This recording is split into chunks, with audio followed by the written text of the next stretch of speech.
Welcome to Clixed Off, brought to you by Lucky Dice Games in Huntsville, Alabama. Check them out at luckydicegames.net. Want to support the show? Check out our Patreon. $5 and above gets you access to our Patreon exclusive Discord. Check out all the tiers and benefits to help improve your Heroclix skill at patreon.com/ClixedOff. Now for your hosts, Daniel Powell, Jason Alvey, and Alex Coos. Hey everybody, welcome to Clixed Off today. This is your host Daniel Powell speaking. If you like what you're listening to today on Clixed Off, check us out at patreon.com/ClixedOff. $1 and above is basically a tip jar for us. We appreciate the support. And then $5 and above gets entered into our Discord server for Heroclix strategy and tactics discussion. With Origins and National seasons coming up, we've got some tiers there for some practice games. And different levels of advice and coaching if you would so be interested in that. But check us out at patreon.com/ClixedOff. Joining me today is Jason, the BR King Alvey. Thank you. Yes. And also joining us today is Alex. Gosh dang it, stop talking down about yourself and expecting bad luck going into a tournament coups. Well, I mean, I did have some pretty gnarly luck, but you know why you did, right? I had a good time. You know why you did, right? Because I breathed it into existence. Yeah, you probably did. Because Saturday night when you came up to the room and you so graciously helped me pack my prizing up, you were telling me how you were going to have bad luck, like usual, and not do well on Sunday. I don't think I phrased it just like that, but I wasn't. I was hopeful, but cautiously optimistic. And our special guest for this episode is your 2026 Silver Age World Champion, John Michael DiGiulio. Nailed it, I think. Yeah, good thing I warmed up pre-show for that one. Mm-hmm. First few tips were not that good. Yeah, flexing those vocal cords. Yeah. Well, congratulations! No small feat to play 10 rounds of Heroclix in one day and come out the champion. Thank you. Yeah, a very long day, especially with that many pieces on your team. Quite a day. Yeah. Well, we'll jump into. Do you prefer John Michael or JM? Which one would you like for the show? Whichever you'd prefer, just not John. Okay, fair enough.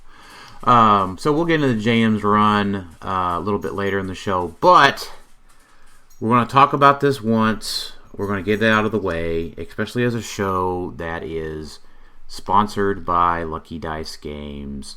Matt Reed asked us the question very directly. Ricky Kirk followed up with a little bit more of a question. Let's go ahead and get it out of the way. Matt Reed, what are your thoughts on Howard Brock cheating?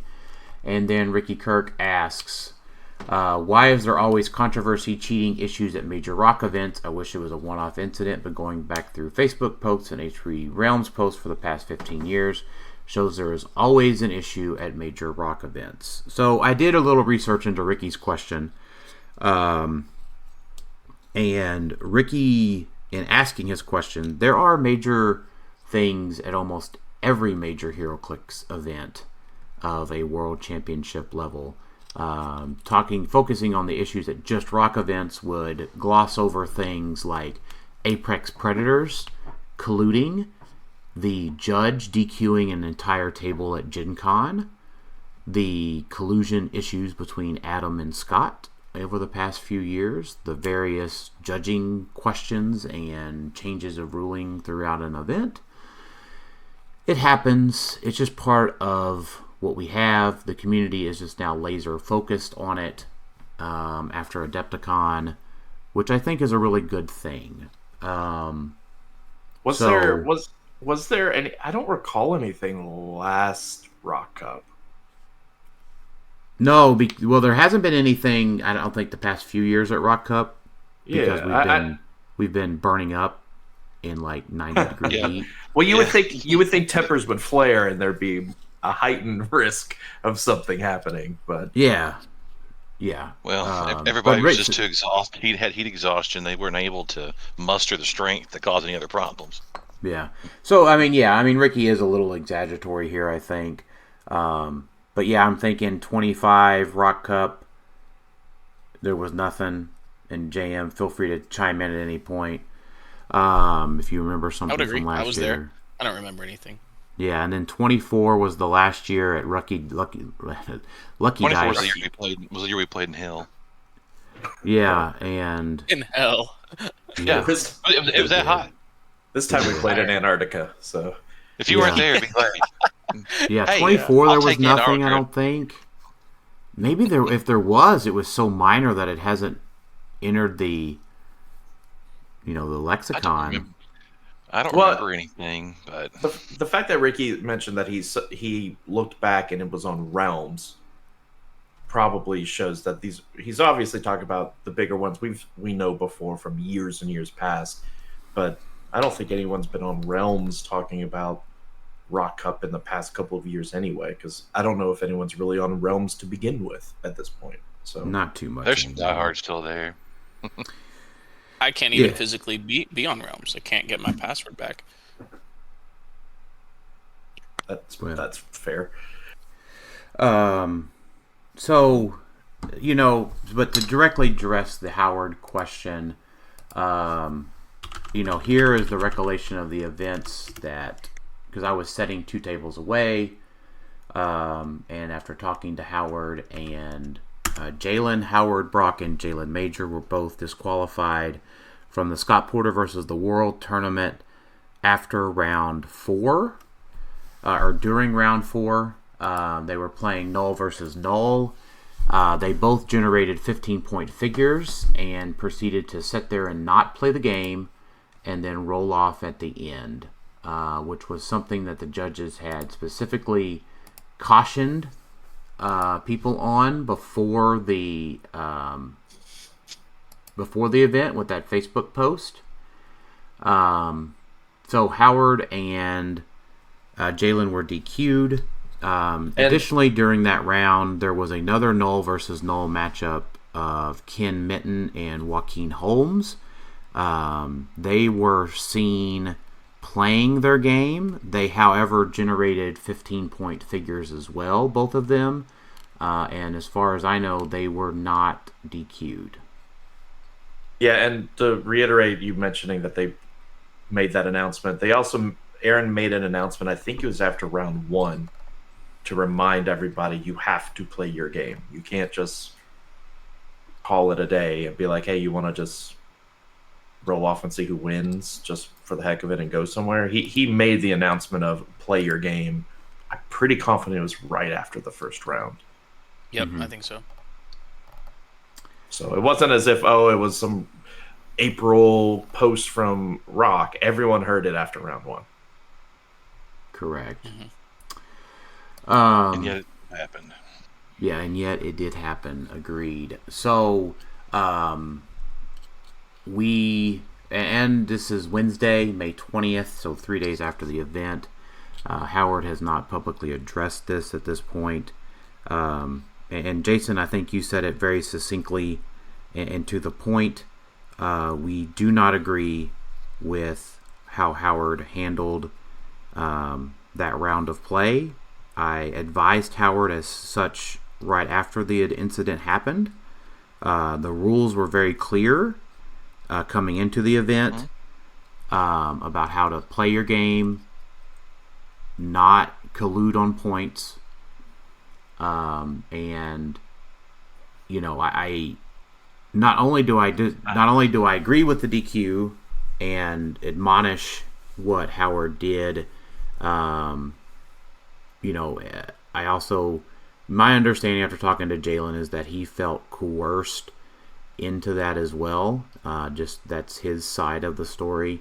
I feel like everybody should have said something at some point, and there was multiple tiers of things that fell apart there that should have not happened. Now, Yeah, the lack of judgment is just, I don't understand it. After. Now, I would also like genuinely comment that Ken and Joaquin, also generated figures with their null. So while they were witness playing the game, I would say they both generated figures. The way that should have went was first player says, "Ooh, I'm going to generate this," and then the second player goes, "Rug pull, I'm not going to generate one." Because that's the easiest path to victory, is to get your opponent to generate a figure in the null v null matchup. So it doesn't smell right to me. I like Joaquin. I beat Ken in top 4. He was a fine opponent. But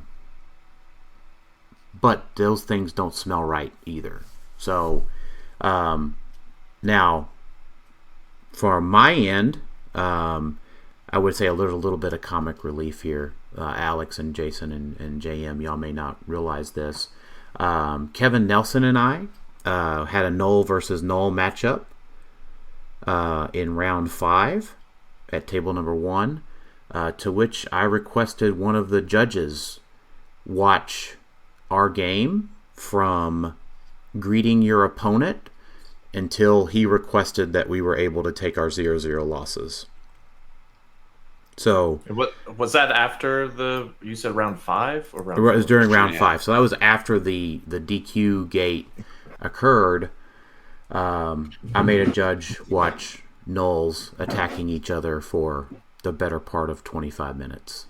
I mean, you didn't want to get DQ'd. I mean, it makes sense. It did, but I was like, you know what? Fine idea. And Beezy was like, dude, and it was Beezy, Brandon Chastain, and he asked me, he's like, do you have to he's like, do I have to watch the whole thing? And I said, yes.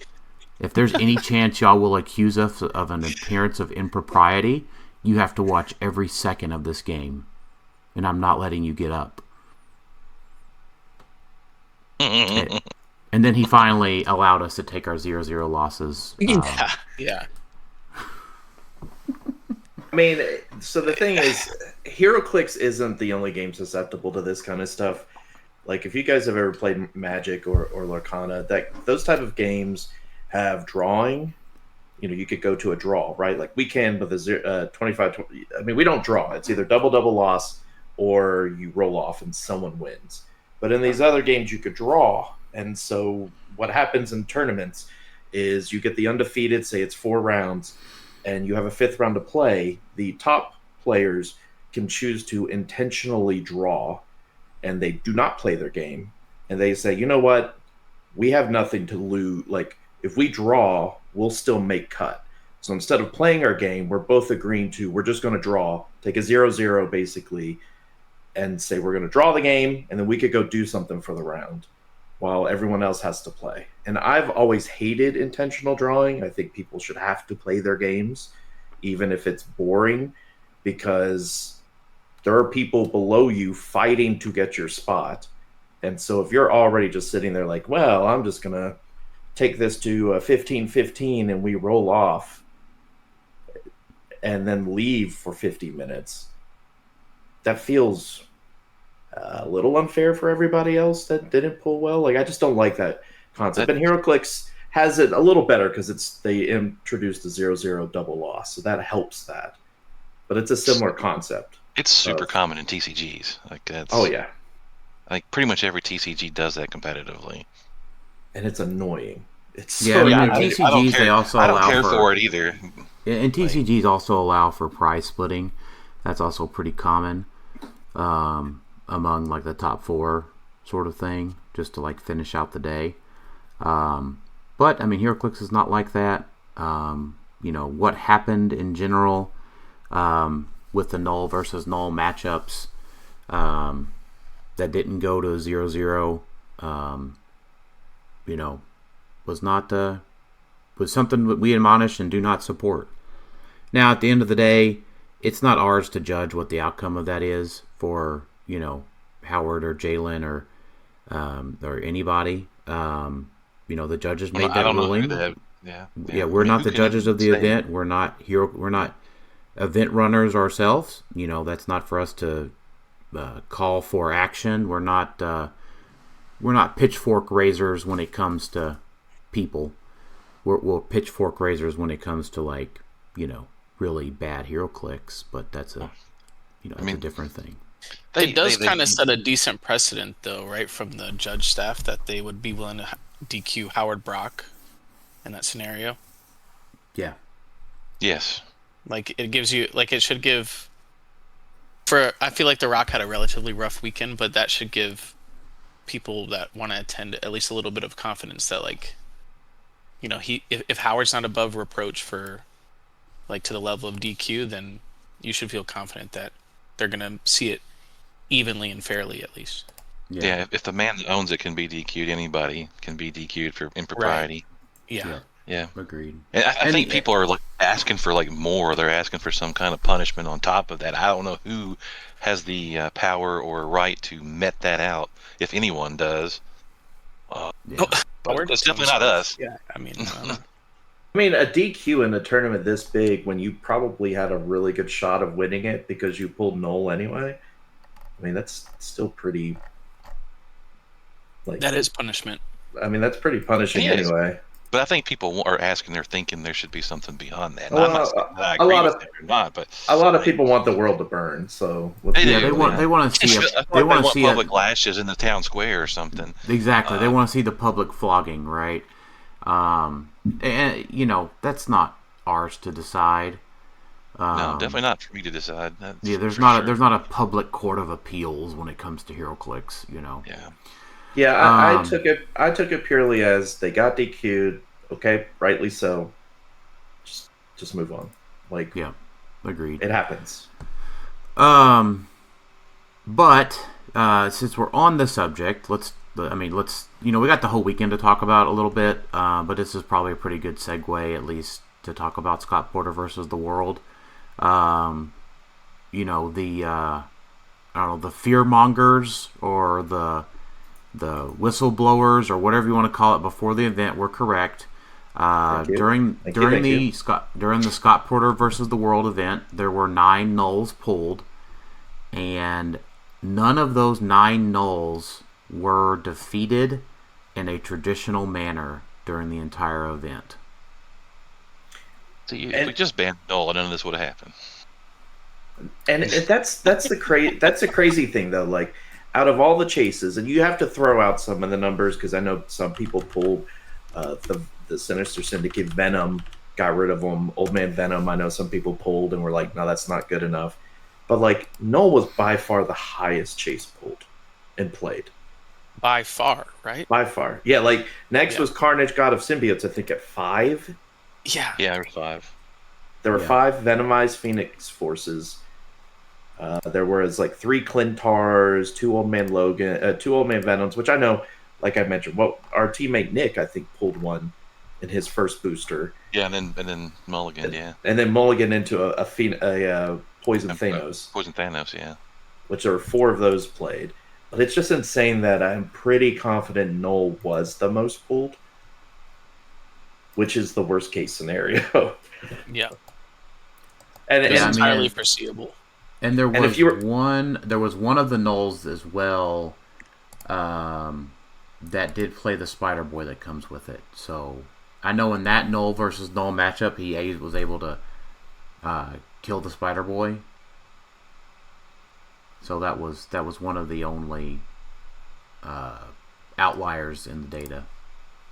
Well, and the other liar in the data, unfortunately, is those 2 DQs were 2 nulls. So you look at the top 8 and you're like, oh, there's only what, 3?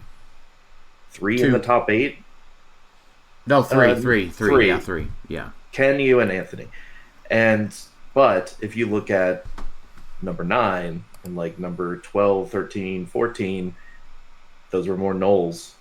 And then you don't count the 2 DQs. If they kept going, they had a good chance of making it. Yeah.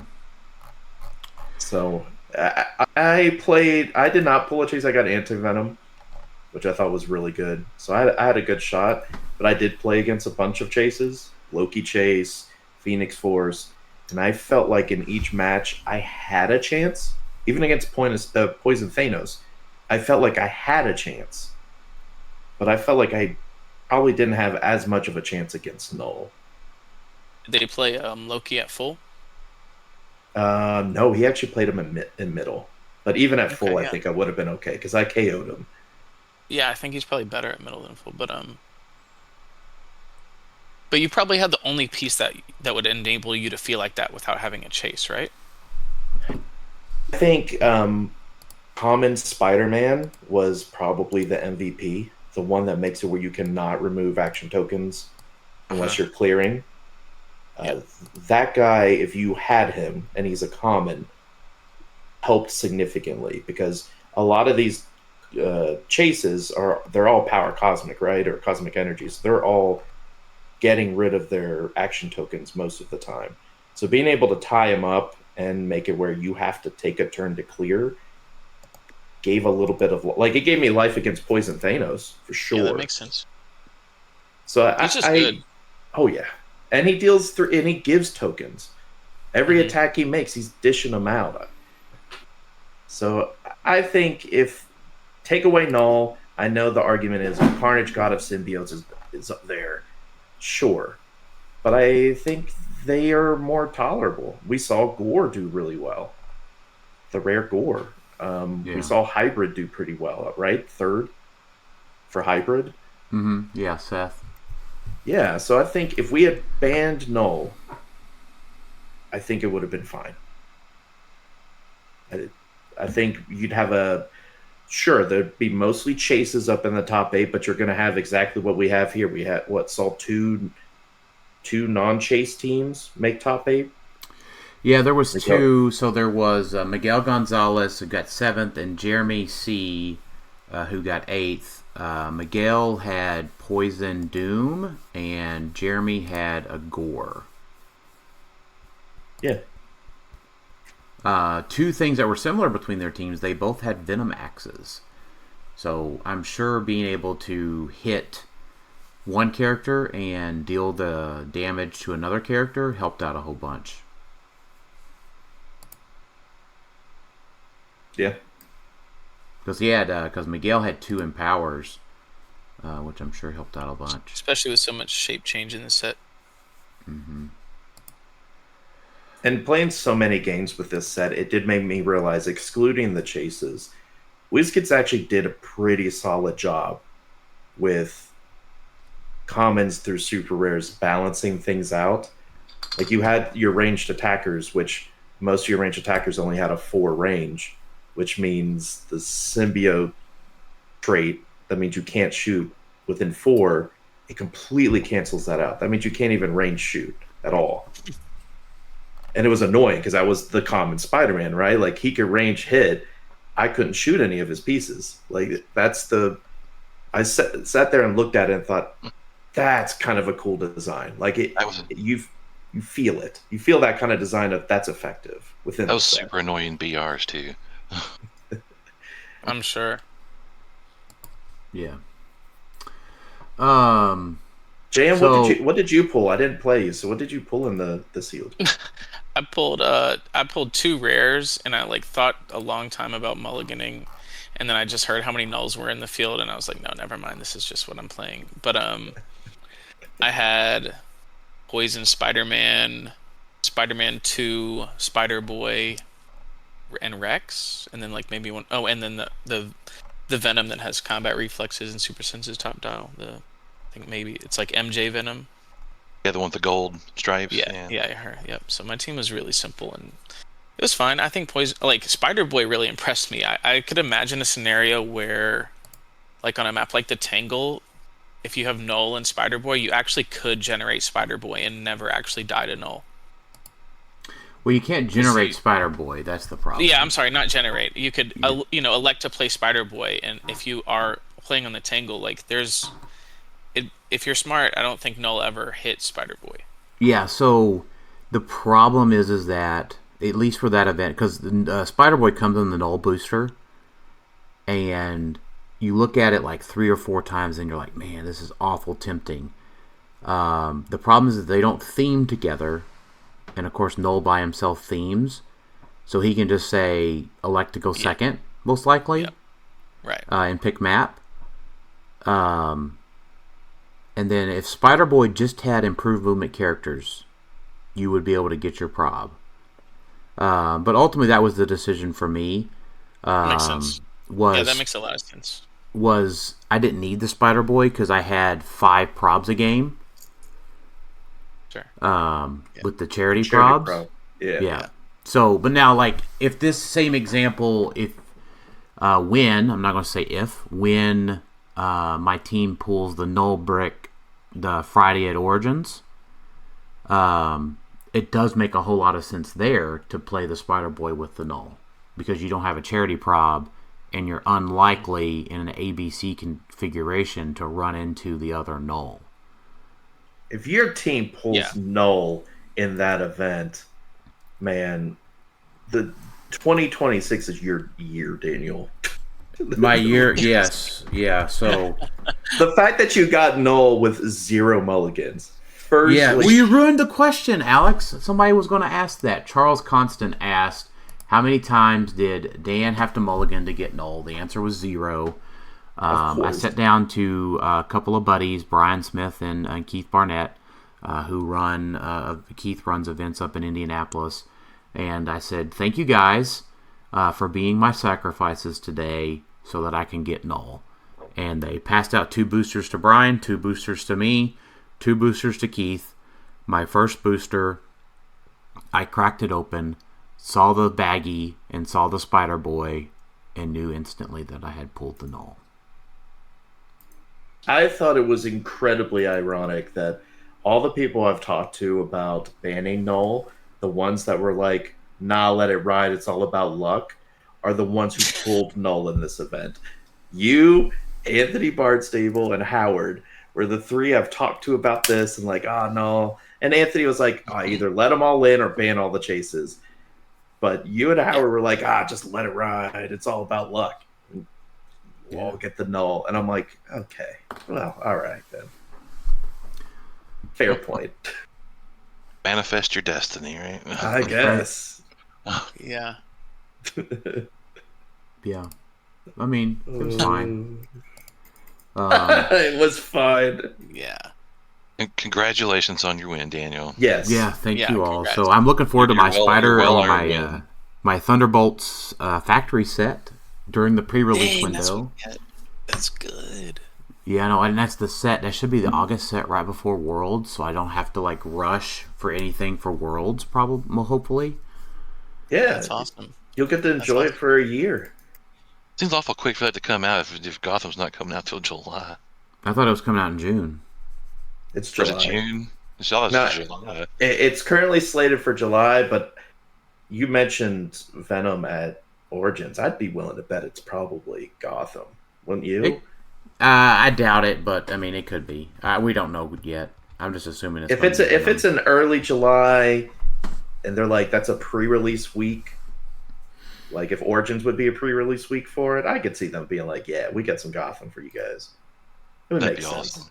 That'd be so cool. Yeah, it's happened before. Really yeah, I can give you all a really quick rundown of my games. Please. I No. never got past my first stop click in any game other than the null versus null matchup. I beat Jeff Shellbullet in round 1, 300-0. I beat Nick Ballew's Poison Thanos in round 2, 300-0.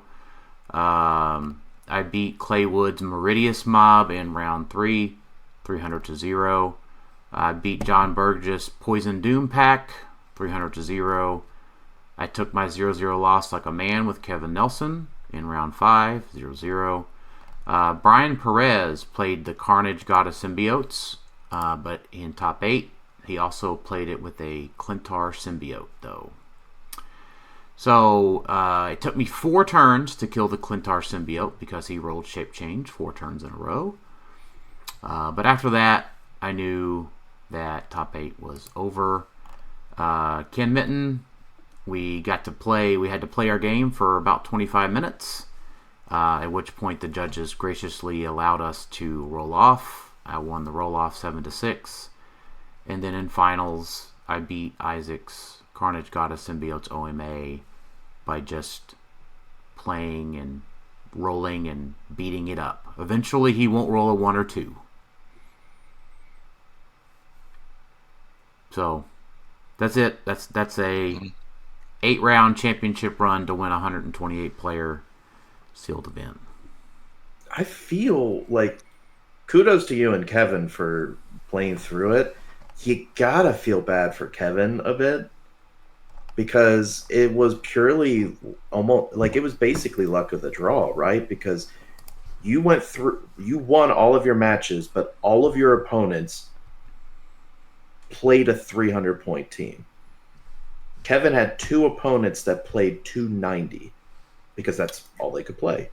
Correct. So like he could not max out and meet your number because his opponents didn't have enough. The person who had 8th faced one person that was 290 and then went 300 the rest of the way. So it's like you wipe all of the team, but unfortunately you don't make it because you went against 2 people that didn't have full teams. It's like that's got to feel really, really bad. Well, and Kevin missed by 15 total points because he was at 1180. And I think Jeremy C was only able to was at 1205. No, it was maybe 11. Maybe 11. Maybe he was 1195. 1220 or 1222. The 1220 points was after his round 6. No, he went 300 every match except for one that was like 290, I think. Oh, okay. So he didn't score any. Okay, it was 40 points total then. Yeah, I think it was just points. But even if Kevin had, because I was 7th seed at 1200. Yeah, I don't know. It's hard to see what the standings were. The standings were at that point. Yeah. I just want to notice, like, just wanted to mention, like, Kevin's just bad luck with. Oh no, it shows it here. It shows it here.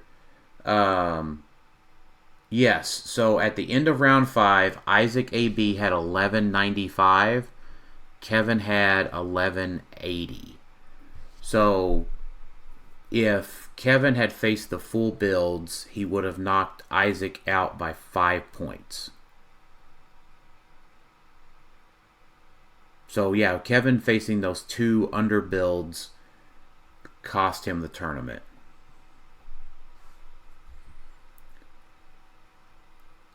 Yeah, that's terrible. Yeah, because Yeah. But I mean, that's what happens when you have such a huge field and you cut the top 8.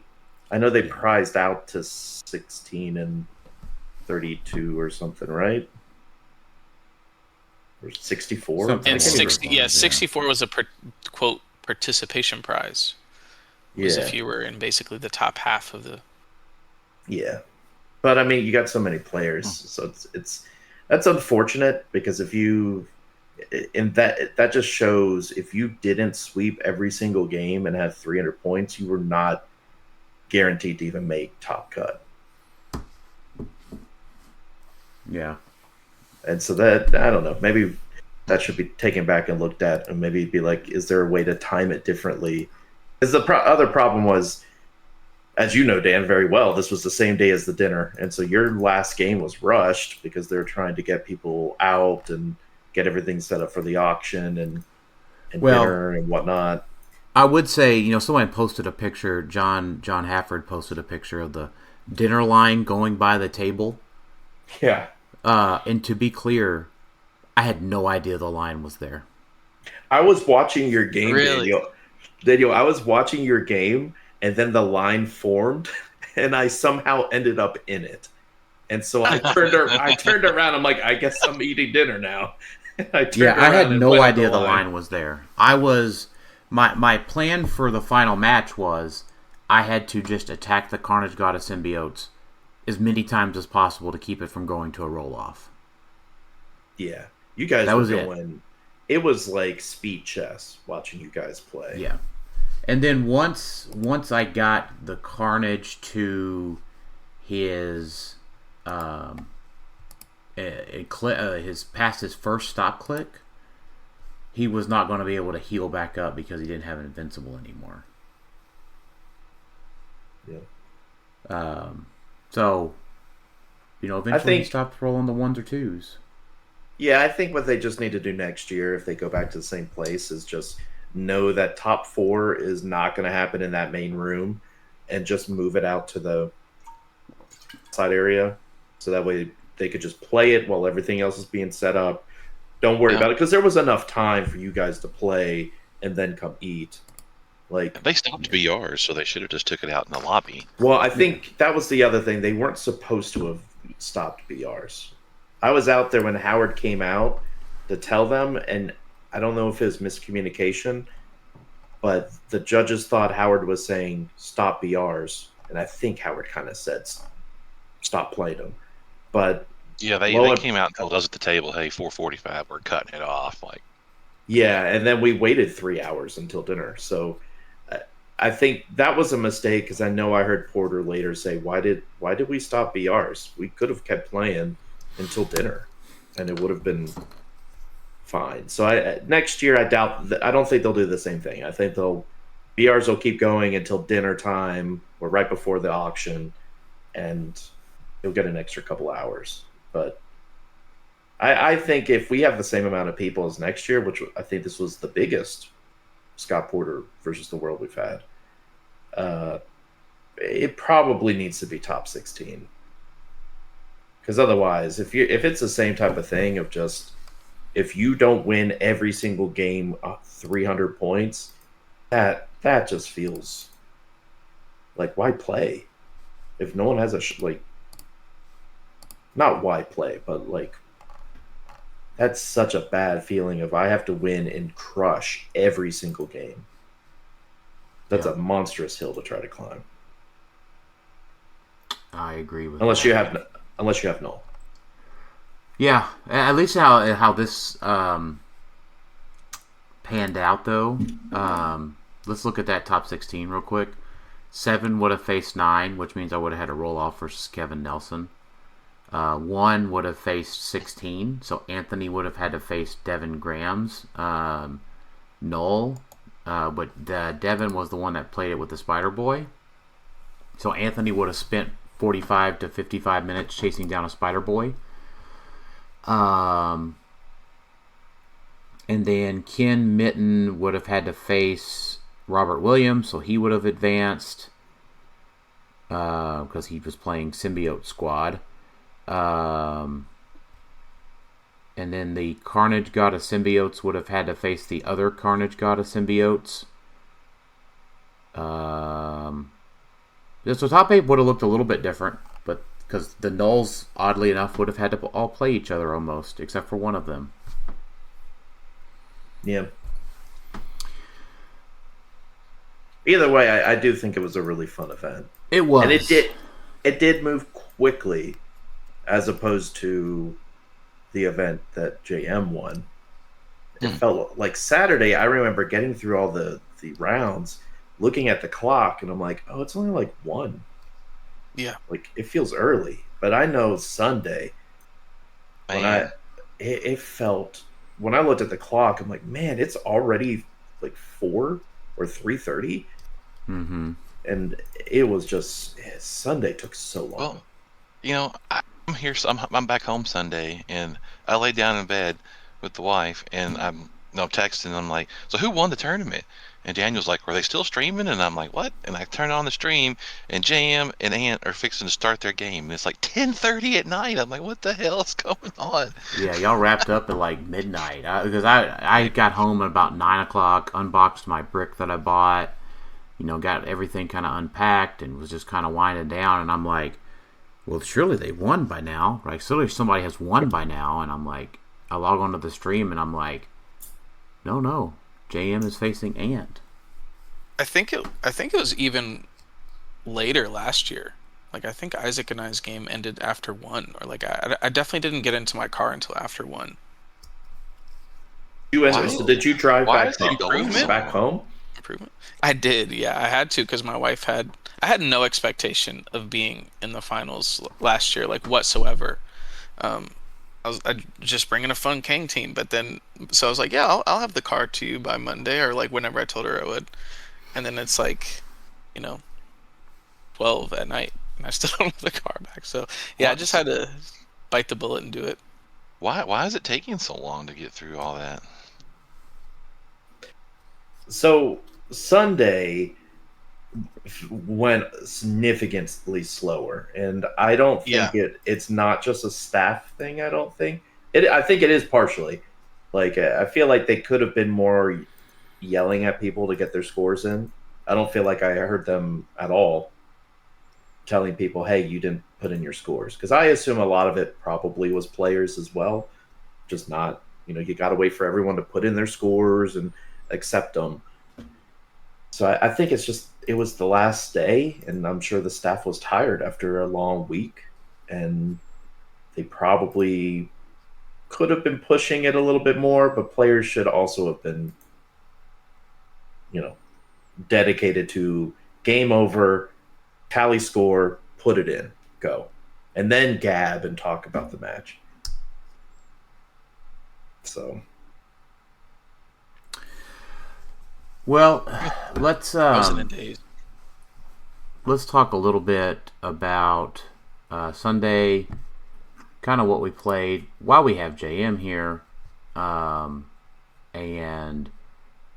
I think we'll do our typical kind of worst to best as we go through the event. Jason did terrible. He didn't even play in the event. I did not. I was undefeated. Thank you very much. I didn't lose a game. So, yeah. Hey. Undisputable. Undisputed. That's right. Yeah. Winner. Go here. Yeah. Alex, tell us what you played, how it did, and what you would do a little bit differently. Easily what I would do differently is not play Miguel DiGiulio, that's for sure, because talk about a soul-crushing fourth round with a weld-oiled machine. So I played Loki Sorcerer Supreme. I played it at a regional one with it. I like the concept of Loki.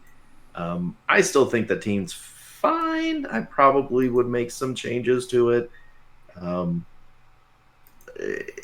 My biggest issue going into it, or as I was playing, is I ran into two Iconics Magneto teams, and so I scored jack all when it comes to points, because my team is not going to score. I could not take out that kind of Magneto. I would have to pour everything into it, and even then, it was going to be a lot. So I faced two, and I went 1-1. I beat the first one, and then I lost to Ed in that because Ed played it had a slightly different version. He didn't have Scott Porter. It was Magneto, and I forget what else he had. I'd have to look it up, but that was probably the crippling part, because my second match was against a cool camo Dolphin team, where he had all six, the whole team had Dolphin, and so they all had the +1s, and he came across the map. But I was able to beat that one just because I had good rolls, and I had, my control was good against the team a bit. It was just when I faced JM's team, like I mentioned, a well-oiled machine, I was not anticipating. Like, I knew a lot of what your team did, but I did not expect it to work as well as it did. And so I was surprised. And so I should have positioned a lot. Oh yeah, you played it so well. Thanks. Because every time you did something, I was like, well, damn, yeah, you're right. You could do that. And that sucks that you could do that. Why did I let you be able to do that? But I played poorly also. I just was so tired because the day felt so long. I know I mentioned it multiple times that my match against you, I'm like, oh, for sure. My brain hurts. Like, I am out of it at 3 o'clock or 2 o'clock on a Sunday. I was gone with it. So when I went 2-2, I knew I still had a chance, but I also knew I had so few points because of those 2 Magneto matches where I scored like 20 and 25. I knew there was no chance. Like even if I didn't score a lot of points in our match, so I knew, okay, I'm at what, maybe 400 points after 4 rounds. There's no way. I'd wait. I'd play the whole next game. Even if I crushed 400 points, I don't think I would have had a chance. And I was correct. I would have like been 53 or lower or something. Like I would have been pretty low on that match. So I made the right decision of dropping after 4 because I've been in too many of those tournaments where I try to play that last match when I've already done the math, and I end up wasting an hour and a half to be further disappointed. So, but the team I think was okay. It was fine. I could have played it better. I think Loki is still very strong, and people aren't prepared for it. It's just I needed to have done better determining when I was going to try to activate him and when I wasn't going to try to activate him. He does get better going forward because of the Fellowship one-shot. I think helps him a lot because my goal with Loki was always to get him to a stop click and then try to heal him back up. The Fellowship, the problem is when you're on your stop click, you heal 1 less from like regen and all of that stuff. I think the Fellowship one-shot, just being able to just activate it and heal, helps because I don't have to take an action for it. You just do it, and that could help a lot. But I enjoyed playing Loki anyway. I'll probably still try to play him in. I don't know if I'm going to try to play him in Modern, but I still think he's incredibly good. Did you like playing Tarot with it? Yeah, I actually did. Tarot came in clutch in my camo game because I pulled the Mind Control one when I needed it. So the guy was playing Sky Tyrant, and so I was able to Mind Control Sky Tyrant, punch his team, and then he took 3 damage afterwards. And then that was my free Mind Control, so I Mind Controlled him again, hit, he punched his team, killed something, and then took 3 damage and died because it was just damage afterwards. So, yeah, Tarot came in clutch, pulling that Mind Control and some of the others that I had. It was a lot of fun. I think the Tarot cards, you forget how good they can be, and I don't think there were many times it worked against me. Maybe a little bit against Ed with the Hangman. But other than that, I try to play it safe with the Tarot cards. Yeah, well, Tarot enjoyer. That's my experience.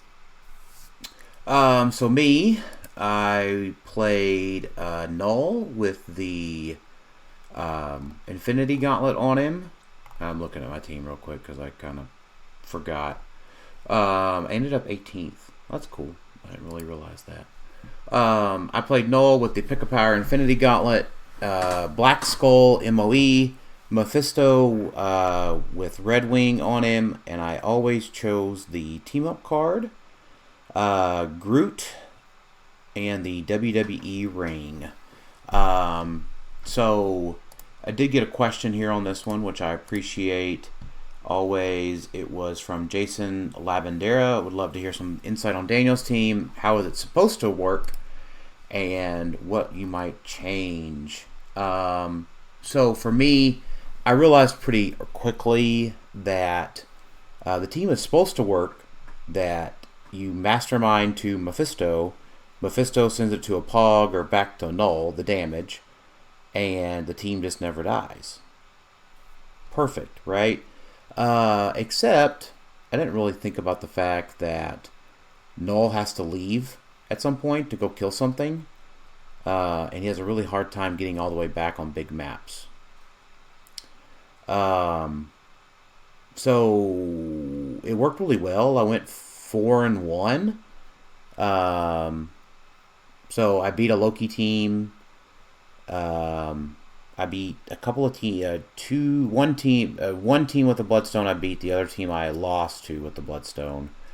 But I went 4-1, then I promptly lost in top 32 because I faced the Agent Anti-Venom with a Bloodstone, and I was tired as well.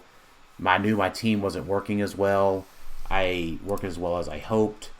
I ran into Ant's team, which got second, and very quickly the big thing he played was Cable with the Universal Weapon, Sicarian Iron Man, and Sinister. That's pretty much what you need to know about his team. I mean, there's some other tricks there that JM might tell us about. But that deploys Cable across the full map where he free running shot pulse waves.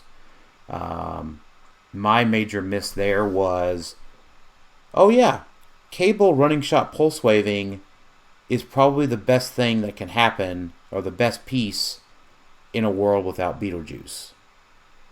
So I knew at the end of the day that even if I'd won 32, that I was eventually probably going to run into one of the pulse waving Cables. And even JM, you had the Harley on your team, right? I was going to run into the big pulse wave. Yeah.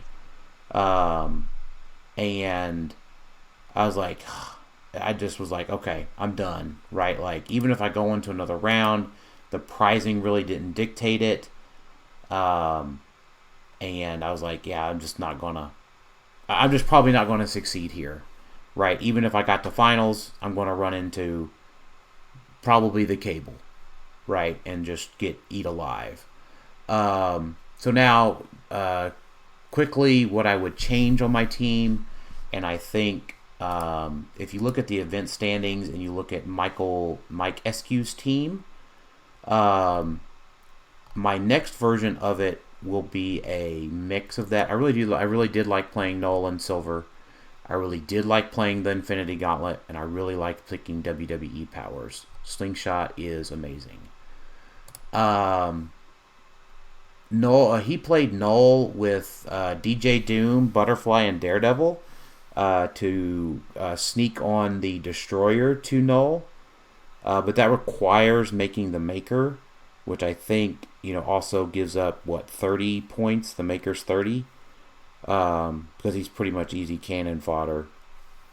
But I think my next version of the team will include Null with the Gauntlet and DJ Doom, so I can have that time platform to pop the Bloodstone or pop the Universal Weapon, or anything that helps their pulse wave a whole bunch, but probably pops the Bloodstone. That's probably what I'm looking at for the silver event at Nats. Still ruler theme, you think? Yeah, it's still ruler. Yeah, it ends up being ruler. It's just so easy. I mean, whenever you've got that many points of your team dedicated to ruler, it's like there's like 5 other pieces that are just really good to fill it out. Yeah. As ruler, the theme worked really well. I don't feel like I gave up anything for theme. Groot did a good job. Groot's still good 7 years later. So I got to figure out what that last 30 some points on the team looks like. So I'm going to tool around with that the next couple of weeks going into Origins and Nationals.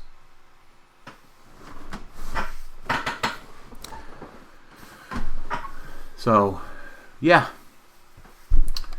I had a lot of fun with it, though. It's just Null is just a ton of fun. I would say a couple other quick notes on there. Sorry, supper was still coming back. So for the blocking matchups, I did include Absorbing Man on the sideline, which I did not get to pull out once. Everybody hated on Absorbing Man. I was really, really sad. I had somebody move him like 4 times in a turn. The same marker. Just boop, boop, boop, boop, boop, back to the corner. Which I was really sad about. And then additionally, for the big blocking matchups, I did include Hybrid. for the lasher trick. So if there's some sort of major blocking situation, hybrid can at least come in and either run through the blocking or potentially, punch a wall. So overall, I really liked how the team worked and played together. I just made a bad meta call and a bad team build, and then I played bad. So top 32 was the best I could muster there. Do it. But you know who didn't play bad is the guest we have on the show. I know, right? And that's why I was trying to talk quickly. Sorry if anybody wanted to ask any questions. I just wanted to get through it so we could get to the meat, which is JM's wonderful team. And I think what I would like to hear from you, JM, go over your 200 words of your team, as Anthony pointed out, and tell us a little bit how it worked and kind of how some of your matches went, some of the major highlights, the floors, orders. And the 200 characters on your team too, it feels like. Yeah, that's kind of a running joke with me and my friends. Even at the Airbnb, Anthony Berrigan was making fun of me for it. He was like, "You gotta shake this, man. You can play 8 characters. It's still a decent amount." But yeah. So I played a similar version of this team at King of New Orleans, and I really liked how it played. But I felt like coming away from it that I needed to somehow fit Zeus on it because I felt like I could just cripple teams so badly if I had the ability to triple target. It's really set up to have this full map pressure with Cyborg Superman while also having Reverse Flash and Miles 400 and Harley able to kind of play midfielders and use triple barrier in the traffic barrel to make it difficult for you to get into the Superman thing going on. It's honestly looking at it right now, it does look more complicated than it is. It's not all that complicated. Everybody just has one thing that they do. Marvel is just there for barrier. Daredevil's just a guy you put in the front. The Tri-Sentinel does his thing. It's not it's really more confusing, less confusing than it looks, I think. And I also got dog walked my first 2 games. I played, well, not the first game. The first game I played against Isaac. I was Isaac's only win of the day, looks like. He was playing a null temp pole. I just missed my reverse flash attacks at the beginning of the game. I went first. I still had null on last click when time was called, but sometimes it's just a dice game. The second game was the biggest ass whooping I've taken in a long time. I don't know if you guys have played a Kyle Rayner Red Lantern team, but boy, it is miserable sometimes if you're going second. So let's talk a little bit about that, because that was kind of the big scary thing that I saw coming into the event. I'm like, oh, okay, that's the thing that's going to eat everybody alive. And it didn't do so well. So you went second. Talk about what happened to your team after going second. So normally I feel pretty good about the barrier shell going second. I think Eternity does a good job of at least hitting somebody, although I can body block with Tri-Sentinel. But Sandman has a unique ability to just put Smoke Cloud down for free and then eat a piece of barrier as it goes. And I kind of overestimated his ability to close Sandman all the way to me while also getting his bystander drop off pack, near me. I didn't think he could get both in one turn, really. I thought he would have to move mid-map, but I should have body blocked more. I should have made it more difficult for Sandman to get there or something. I maybe put a Tri-Sentinel mid-map or body block with Daredevil, but once those teams get on you, they're just rolling D3 unavoidable poison on you with 6 characters or something. And I even took Life Foundation from him with Chair Panther, but he just went into the Guardians of the Galaxy Holiday Cosmo that gives everyone support, but it has no effect if they don't use a object. But they still check for support for the poison. So Yeah, he got in me. Like the only reason I scored any points that game was because I had a Harley Quinn pulse wave that managed to hit a bunch of people, but it wasn't gonna last very long. His team How is did he just get doing too Sandman all much. the way across the map? He he TK'd once. He like heavily perplexed his speed, and then time breakered him up 3, and then he just sidestepped and walked him all the way out. I forget. There's maybe one other thing that he did, but he had all of his pieces in first turn immunity, to start his second turn, so he didn't require any setup.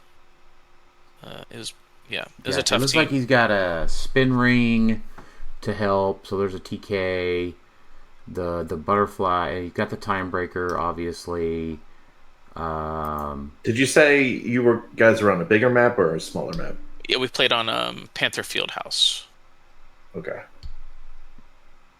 Yeah, so if he's able to do it on a big map. I mean, you start in 2, you TK to 6, you move up your time breaker, generate a third one, you go from 6 to 9, you perplex his speed 3 times, so 9 and 9 is 18. You sidestep him to 20. So, yeah, And that makes sense. Yeah, and there's a spin ring in there to get him to 21. I didn't have a good map with a lot of varying elevations to like split up adjacency, because you can't play smoke cloud through transition squares, I don't think. No, you can't. No. Yeah, so I didn't have a good map for that, and yeah, I realized like I needed to, if I was gonna like play that team again, I really needed to think about how I was gonna do. But at 0-2, I was pretty much like, or maybe I just leave pretty soon here and maybe like drive home tonight. So I wasn't gonna worry about him just yet. Yeah, and then Peter the Hunter probably is making the Pogs, right? And then they're both animals, so Lockjaw can close most maps. He had the Beetle Pod for +2 speed.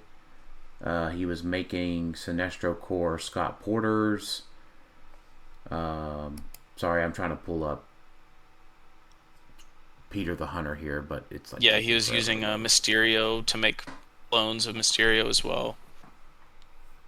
I gotcha. And then Peter the Hunter can free generate a Kravenoff, and then he can make like a boot. And he also had Peter the Hunter equipped with the Red Wing to make a Red Wing bystander to do it too. Yeah.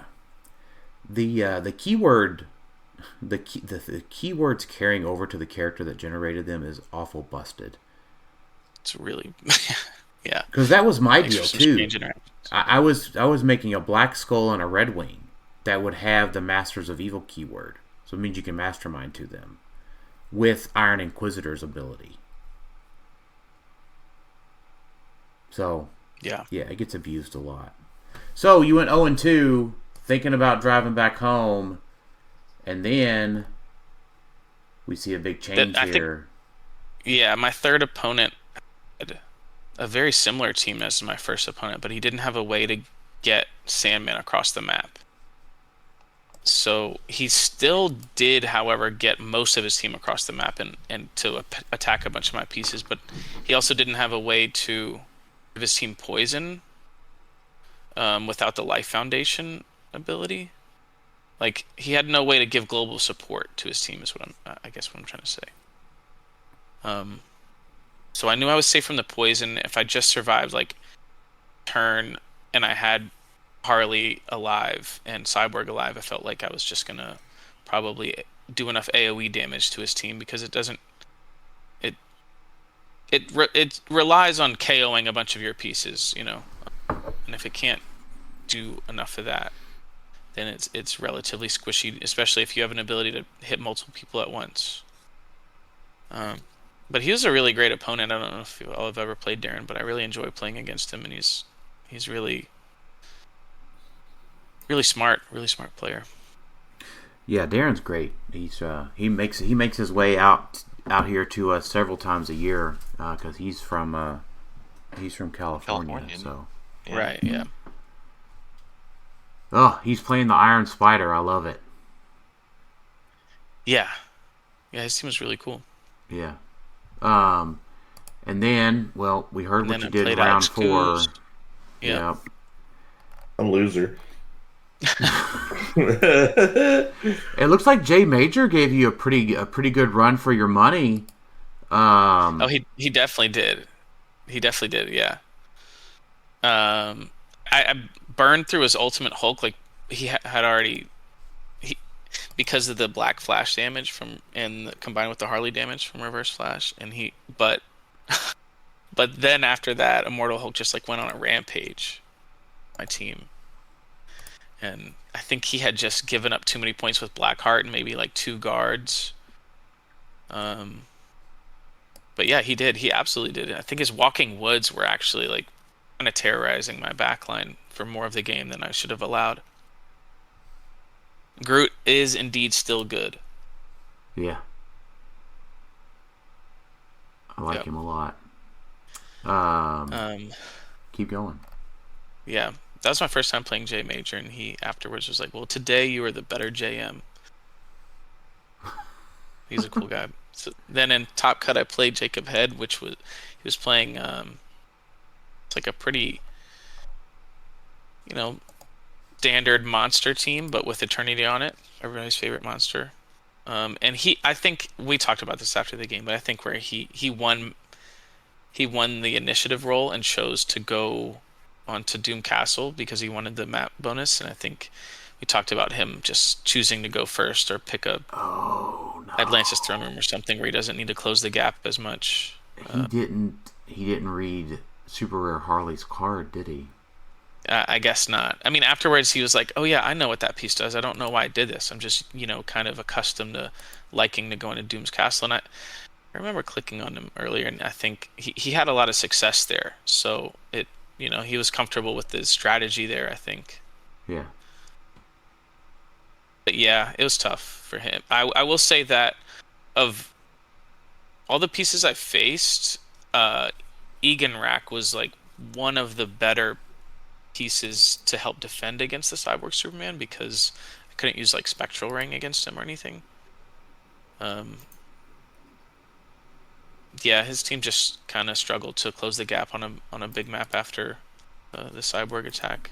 Sure. I played Anthony Berrigan for the first time in round 7, and I had a decent first turn. Like I think I killed Elsa Prime and did some stuff, and then I passed to him, and he starts setting his, he has like one of the big 2x2 action tokens that are for the big guys, and he's playing a mystical theme with 2 Tri-Sentinels, and he's placing the action marker like really close to my team, and I'm starting to freak out watching him do it. Like, how is he? Like, what is happening? How can he retell a bunch of pieces that didn't attack him last turn? And he's like, all right, I'm going to triple perplex up Tri-Sentinel's range. And then he include my Tri-Sentinel that did damage to his team in a pulse wave, and also include my entire back line. So that was a terrifying moment for me, and it was very effective. I think ultimately he spent too much time dealing with Harley Quinn, the Bard Harley Quinn. Because she was so threatening, but it really rarely feels that good to spend a lot of resources and actions on KOing her because she's just 30 points. But that game could have gone either way. Honestly, from this point on, like I feel like games could just go either way, largely. Mm-hmm. And honestly, in Swiss that was that way too. But it was just like, yeah, the nature of Silver is that a couple dice rolls go differently, or like you're going second against the wrong team, or you whatever, it could just... I'd rather be lucky than good. That's right. I would also agree with that. I played against Logan Growney in round 8, and his team was actually like a very good counter to mine because I'm doing a significant amount of knockback damage between Influence and Shock Gauntlets, but A-Bomb is preventing that. And he's running Zadar Sanan with Animal Man, which is also pretty good against my team because it just comes out adjacent to my backline if it wants. But that's true. There was a point where he like made attacks on Venom Magneto, thinking that Venom Magneto had shape change where it has super senses because shape change was benched at that time, and I hit like 4 super senses rolls in a row. And I don't think without that, I don't think I beat him. Or it's a lot closer, but Yeah, I mean, because that game ended up being 175 to 105. yeah, that game was a tight game. And I think actually, like, I think teams built to play on a small map. Sturdy teams built to play on a small map are sometimes really intimidating for a team that has spent a lot of resources on like Venom Mags and another TK and stuff like that to play on long maps. And his team was like that. He could play on a long map for sure, but it was like he felt comfortable with his pieces surviving on a small map. Sure. Yeah, I like that. I like that team. A-Bomb Prime, I would still say, I would talk about it a little bit this weekend. He's a little bit underrated, I think, currently. I agree. Especially if you think Cable is such an issue, which I do agree with. He's terrifying, but A-Bomb is a really great, kind of soft counter to him. Cable's main issue is the fact that Beetlejuice exists in Modern, at least. Sure. But now you're feeling pretty good at this point, right? Like you've knocked down like 3 or 4 big teams. How are you feeling going into top 4? Are you feeling some steam and momentum underneath of you at this point? A little bit. I feel very fortunate at this point. Like I feel like I hadn't played really my best, and I also feel more tired. And also, like, to be entirely honest, like I'm pretty just grateful to be there at this point. I'm like, all right, I'm in top 4. Like this is, I'm competitive, but also like I'm realistic to know if I lose here, it doesn't mean I was like, I had a still pretty good run. And I had thought about Magneto a lot. Like Magneto is just one of the more terrifying pieces in Silver to me. But I also knew that if I get a single turn of reverse flash flurrying him with, and I'm going first, but even if I'm not with the black flash damage, I could probably KO Magneto if I don't have to spend a costed action to get him there. Like if I could free TK him or perplex the speed up in some way. And Donham also won initiative versus me and chose to put me on Hell's Pit.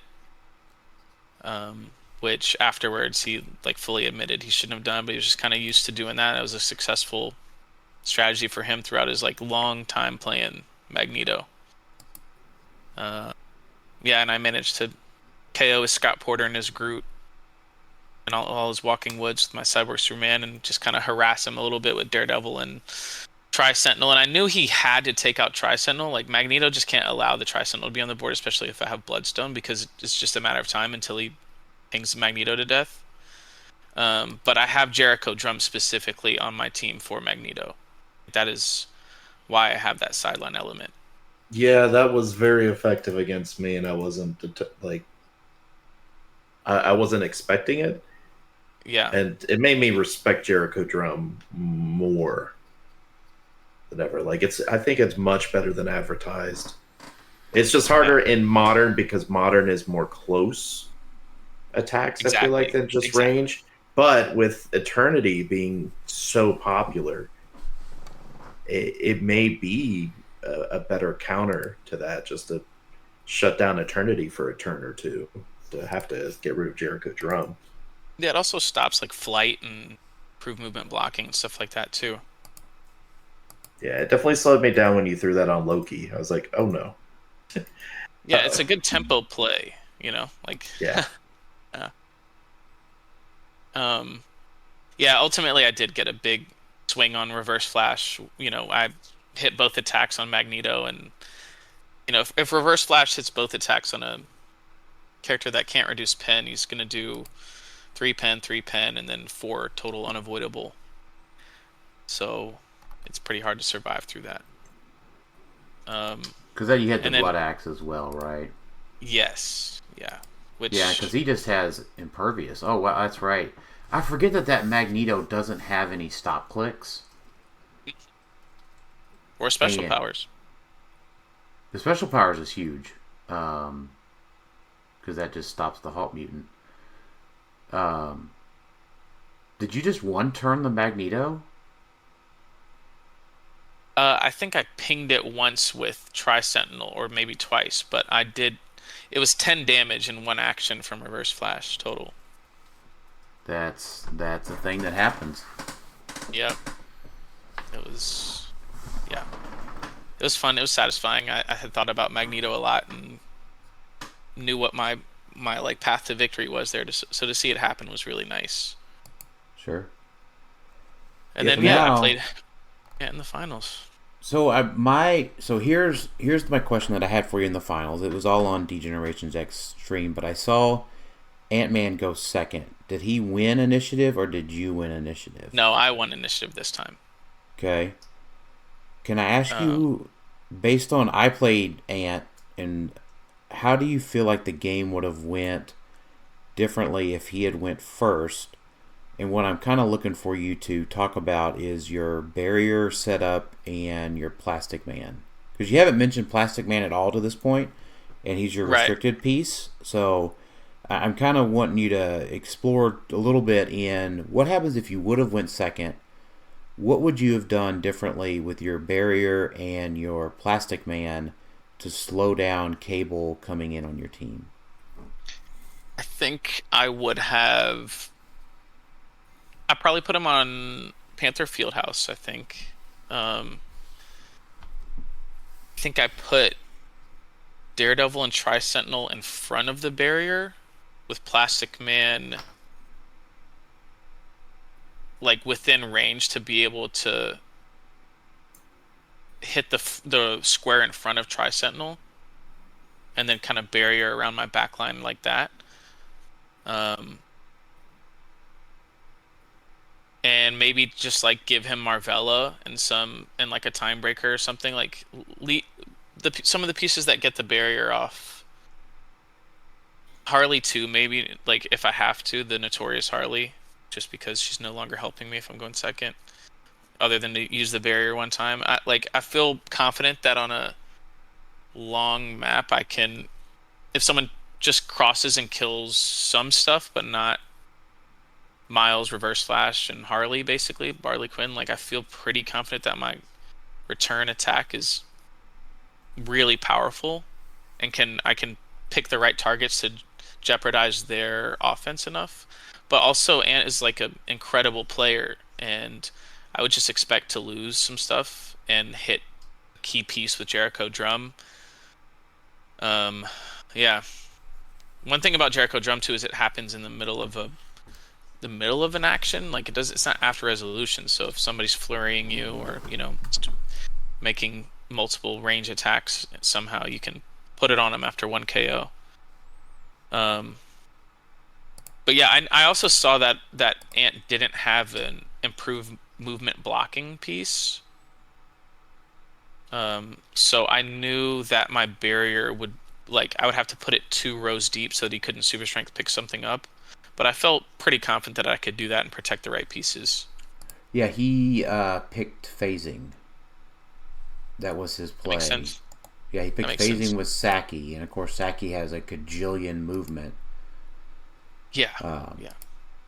So, a TK and a movement, and then a carry, right? And then he's Mr. Oz, right? He's able to boop, right? So yeah, I think with the Perplex, he has 21 squares of movement with Sakari and Iron Man total. Yeah. And of course Cable can just move on his own to get up there to just Saki. Walk up. Yep. So do you think, obviously you won, but is the Plastic Man still worth taking your restricted spot for everything that he offered you? I think it was for a team like this because I barriered in a lot of games and it was really difficult to get through if you didn't, you could use a fire hydrant construct and there was some stuff, but it wasn't, some people, are so, I feel like Modern has made people so accustomed to oh, my piece that blows through blocking just blows through blocking and, no thoughts about it. Tri-Sentinel just walks through it or whatever, Crimson Gem just gives me this, and I felt like it did slow people down a lot A lot of people just like were resigned to attacking Miles with spectral armor or Daredevil or Tri-Sentinel in front of it, And let's a reminder for everybody: Plastic Man turns into the barrel, right? That's the whole. That's the whole deal. Not the nifty, but the other side of the card. Correct. Yeah. So that's the big deal, but it does the same thing as the barrel, right? It does, and it's indestructible and immobile. So the only real way to get it off the board is to quake it, or an opposing Cyborg Superman can just like consume it out of the game. Yeah. So let's break down a little bit of Cyborg Superman. So, I think a lot of folks weren't used to Cyborg Superman because Scarab has been banned for so long in Silver. So I think the second trait I read through a lot, and I finally got it again. But the first trait I wasn't quite sure about. So it's free. Choose a non-debris terrain marker that is either held... choose a non-debris terrain marker that is either within range or held by a character within range and remove that marker from the game. If you do, you use regen as free. So that combos with the second trait. So it says shape change of a friendly character with Superman ally has been KO'd this game. Cyborg Superman can count range and draw lines of fire from the squares of characters that are equipped or have the robot keyword. When Cyborg Superman attacks this way, characters take a maximum of 2 damage. So if you go first and somebody has an equipment across the map, you can just eat it? Not if they're equipped with the equipment. It's only if they're holding it or it's like on the ground. Okay. Yeah, it's after he takes... So what he did with me is I had my 2 rings on Madame Xanadu. I think he did it at that point. He was able to KO her with doing his Zeus attack and the knockback. Rings dropped, and then each turn he basically ate a ring or a dark hold, which instantly scores the points, and you get to use regen. So if it's equipped, it's safe. But he's attacking from you if you're equipped anyway. So, which it's such a smart play because everyone and their grandmother has equipment in Silver. So you're likely always going to be attacking from somebody. It's also friendly equipped characters too, if you want it. So yeah, so you're, and that's the other part of your team is you got the 10-point robot soups on there. You just run him out into the pool of lava and he gets heated pretty easily. Yep. Yep. Pretty much. So it took me a while to read that one again, but you're just able to eat equipment on the map. So let's talk a little bit more about Plastic Man. So you have or to the symbiote surface too. You can also take that out of the game. Like if someone slimes you, you can remove the slime out of the game. Gotcha. Nice. Now, can you remove? Did you ever have anybody take the symbiote?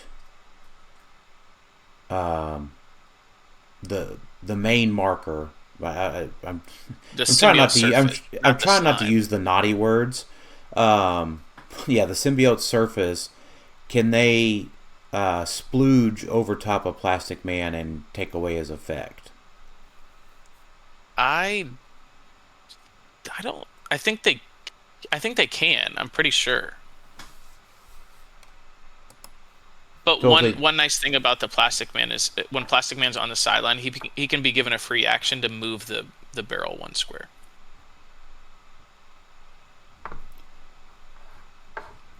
Gotcha. I guess if you wouldn't be able to move it, right? If the barrel is under one of the slime, because the slime says if you began the turn, it can't be placed. Right, and he's technically placing it in an adjacent square. Yeah, but that's for characters, not for objects. Is it? Is that what the thing says? The surface. I can pull it up real quick. At the beginning of your turn, you may generate a slime water terrain marker into a square. This game, that marker has characters that began the turn on this marker can't be placed or use improved movement abilities. Okay. Fair enough. So, man. Plastic Man, huh? Yeah.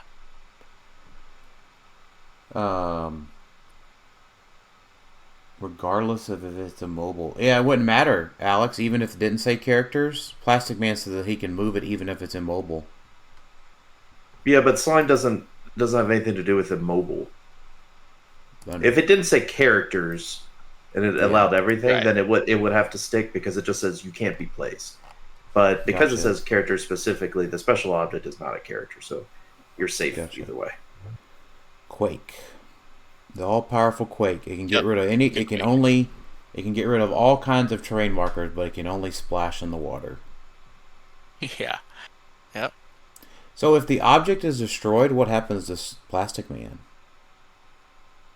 I was told that he's unscorable, which, I don't know how that's the case, but he can neither come back into the game nor be scored at that point. Fun. And then he gets deleted by Gauntlet Spider-Man. Yep. If I played against Gauntlet Spider-Man, it's already a tough matchup, but I do have to swap into him after the snap. Yeah. They don't score it either, because you only score the points that was used to add it there, and you didn't pay any points to add him there. That's true. So, at any rate, well, I think that was all of the questions that had come up about your team. I mean, Marvella, Tri-Sentinel, Copycat, Daredevil, Weasel, Timebreaker, all of those things make a whole lot of sense. Harley with the Zero Ring for Barrier, right? The Bardley Quinn with the Shot Gauntlets, give her knockback. And then Venom Magneto. Did you ever use the Venom Axe on Venom Magneto at any point? Not a single time. I didn't even remember it for the most part. Fair. Probably shouldn't have had it on there. And then wall-crawling Spider-Man with the Mjolnir. We see that a lot in Modern. And then, Reverse Flash with the Blood Axe. I was really glad to see a few people using the Blood Axe, by the way. Because we haven't used that thing since 2019 Popper. Yeah, that's outstanding. When we were putting it on Undertaker. Free TK, the Blood Axe back to Undertaker Square from Onslaught. Equip the Blood Axe. Undertaker with the Blood Axe. Yeah. I will say, looking at some of the meta for top 8 real quick, not surprised that Super Rare Harley from Notorious was on 3 out of the top 8 teams. Yeah. And then Anti-Venom as a butterfly. Yeah, I think her, in addition to Black Flash, you're going to see that a decent amount with like Eternity and whatnot. Just being able to, and obviously Bloodstone. White Shirt Porter can do it too. Yeah, it's all that ping damage. It wears you down very, very quickly. Mm-hmm. Before we got questions to answer, but I really want to quickly talk about teams. The 3v3 on Friday, because I know we're about to bore Jason to death talking about Silver, so we'll give him a second to talk about how well he did with Null and Silver in 3v3.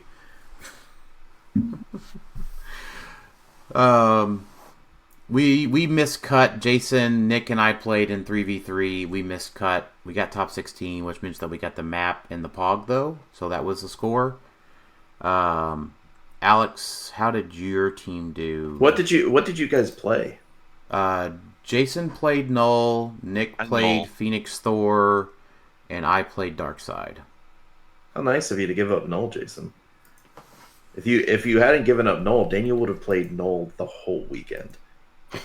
Right? Technically. That's true, yeah. I enjoyed playing Null very much. The team event. It was quite fun. It was Null, Clintar, and Mogo, and a bunch of ID cards. Not ID cards, but one-shots. So all I had on the board was Null. That was it. Very nice. And I managed to go 4-1. And the only team I lost to was in the round 5, which was a Phoenix Thor and a Rogue with the Necro Sword. So just all the counters to my figure. I was able to capture his Phoenix Thor in the middle of the map with my Clintar and a slime marker, and he stayed there the entire game. But just continually chose that I cannot reduce, or evade. So call my stuff away, basically. And he crit hit me with the Necro Spear right out of the gate. But I still had a chance to win all the way up to the end. But yeah, that was my only loss. Otherwise, Null finished every other game that I won on top click. Very ridiculous. nice. Yeah, absolutely ridiculous. Daniel got to play against his nemesis Rogue and promptly just ate it. No, I lost. That's what I'm saying. You lost. You took a loss. Yeah, tell me about it. I went 0-2 to start out the day. And then I think I was 2-3 on the day. Like, my dark side build just wasn't good enough. I should have done some stuff differently. Yeah, that's the same with mine. So my team, I played with Michael Love and Mike Eskew.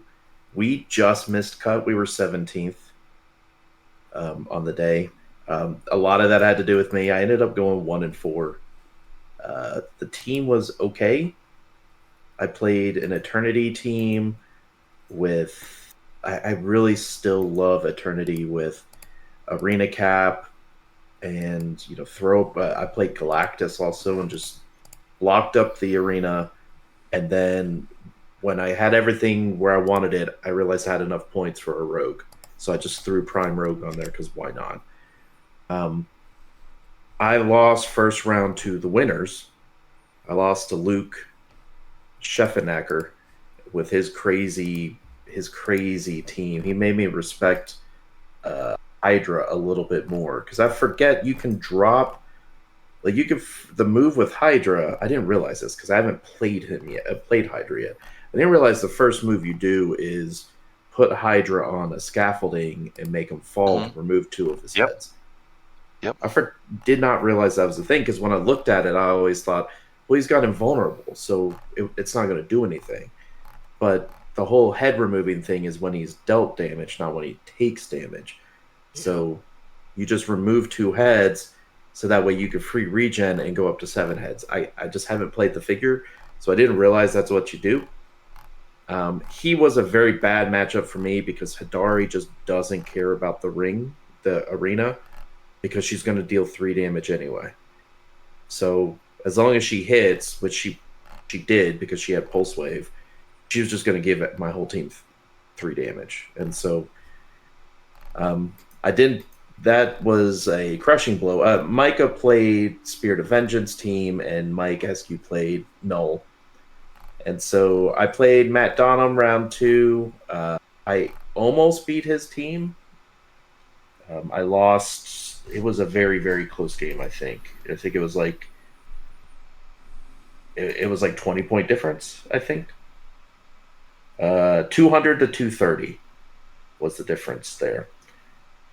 And then my last few matches, we won round 3. I won that one, and then I played against a Phoenix Force Thor, which is also a bad matchup, and I hate that figure.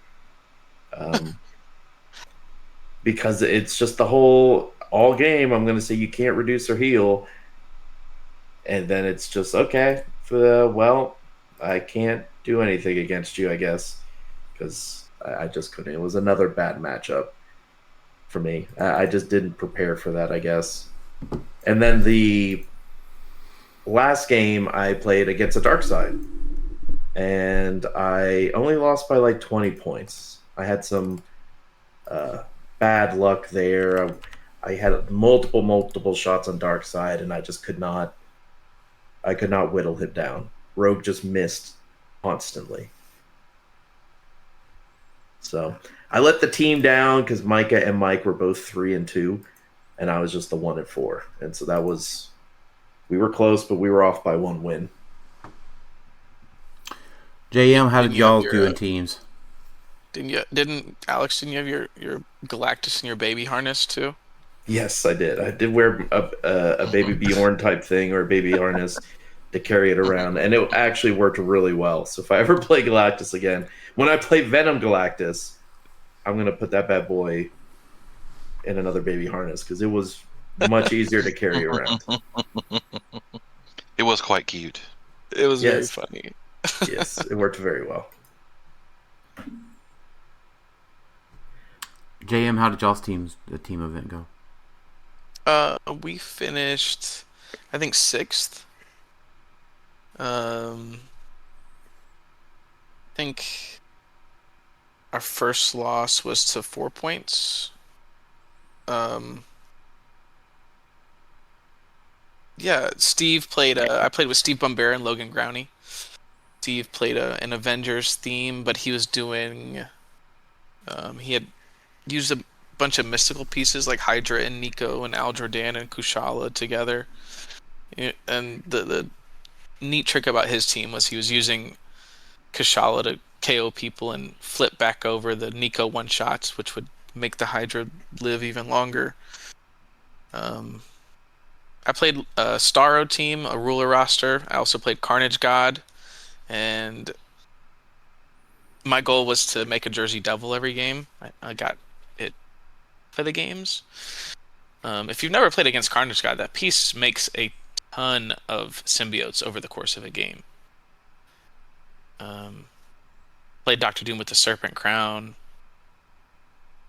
I played Prime Sinestro and Colossal Sinestro, which I was terrified to play against a Null or a Dark Side with, because you kill the Colossal one and my Prime dies immediately.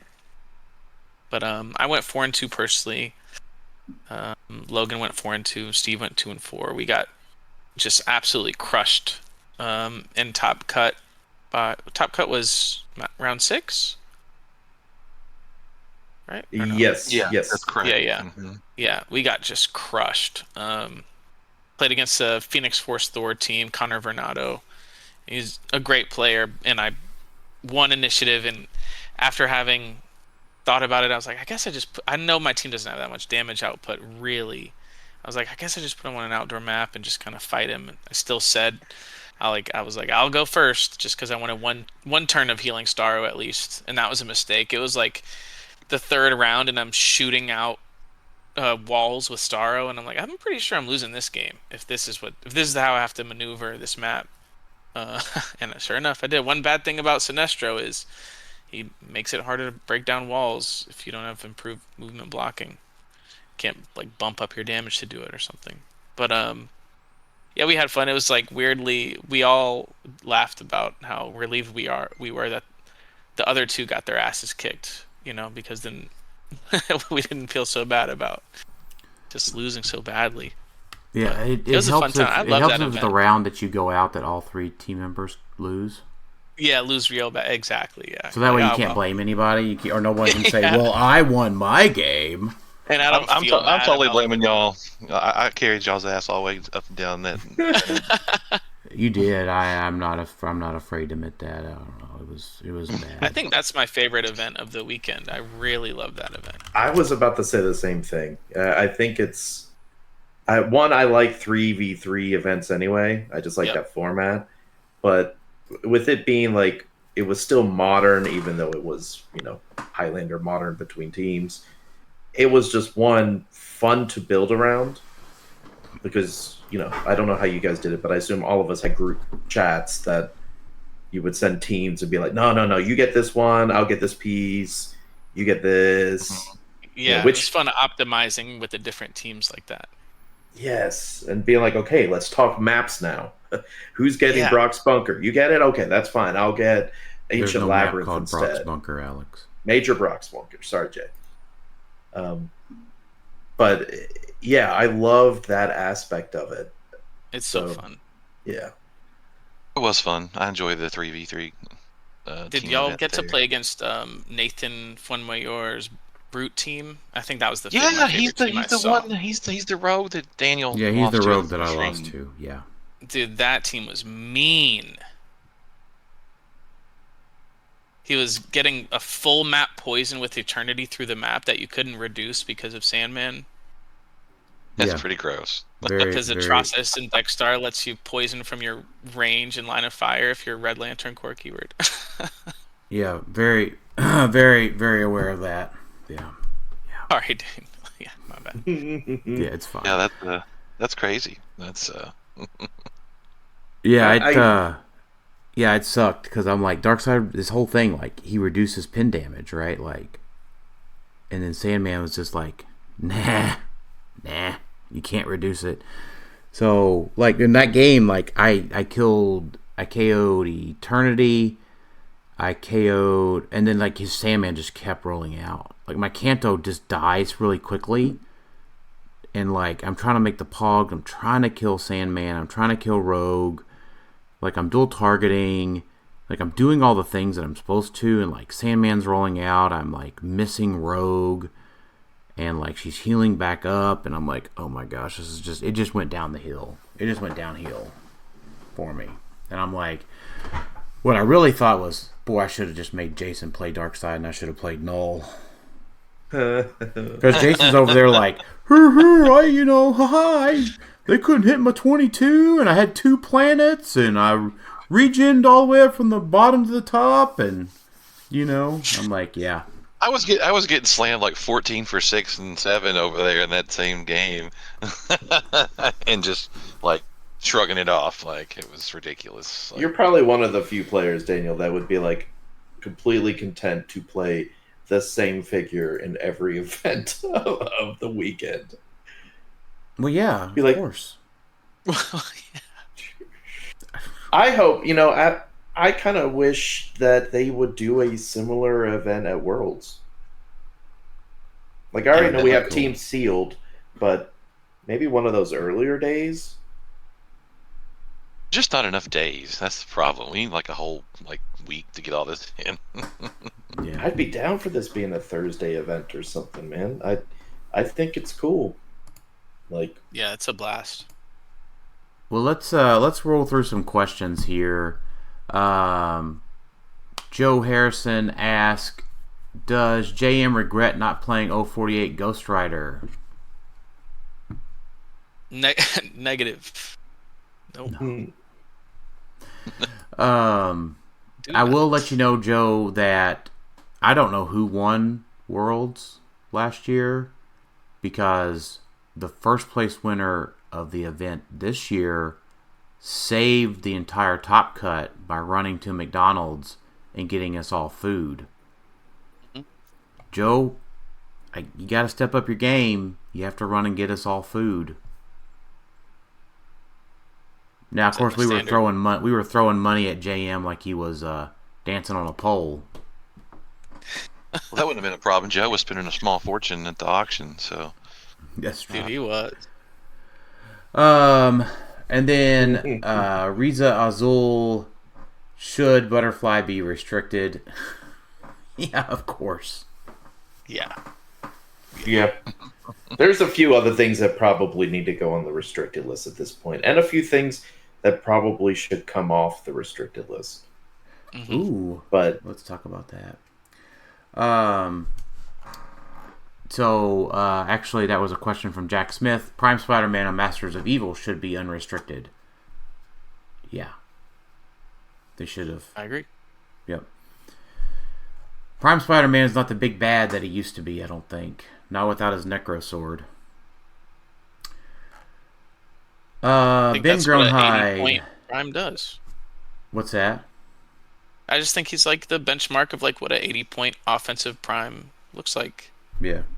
Yeah, I don't know. I think Necro Sword should probably just come off so Rogue can use it. Oh, great. We don't need that much chaos. God. That's fine. We could take it a step back and just say Prime Spider-Man. Yeah. Rogue with the Necro Sword would be sweet. Ben Groenhide, my experience in Silver is that lots of teams run a specific gimmick or strategy that easily wins if the opponent is not prepared for it. Do you find this is a case at high-level events as well? What specific teams were you expecting to run against, and what was your plan for them? JM, you probably had a more developed plan here, right? So if like people weren't ready for Cyborg Superman, right?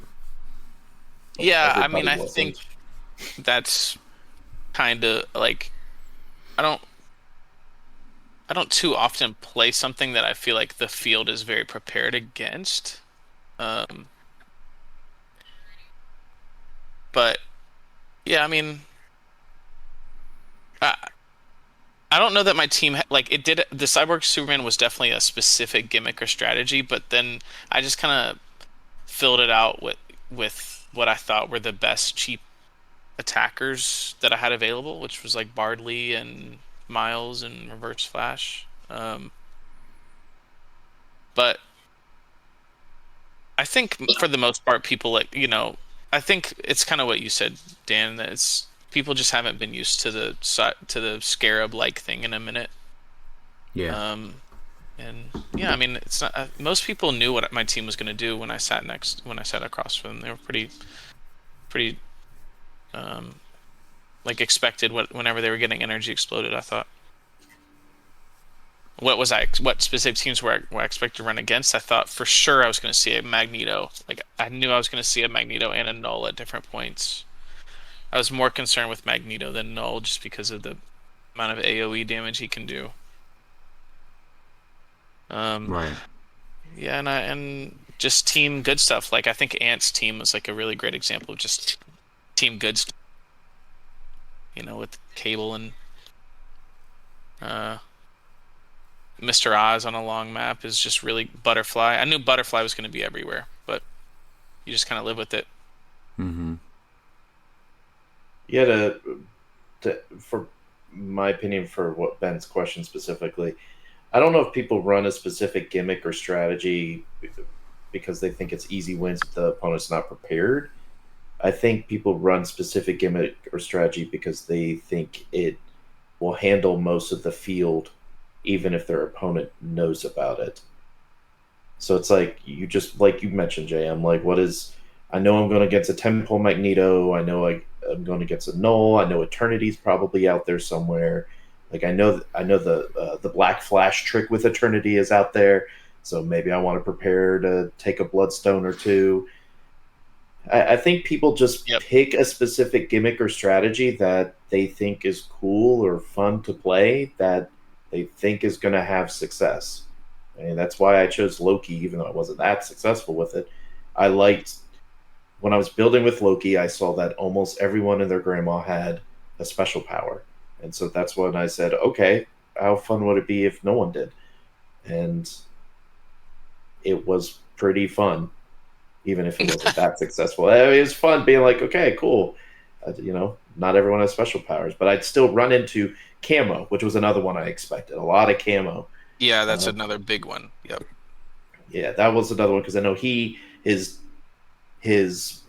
stop clicks are obviously special powers, but his first 3 or 4 clicks are monstrous. But the other thing with Loki is you could just outwit everybody anyway. I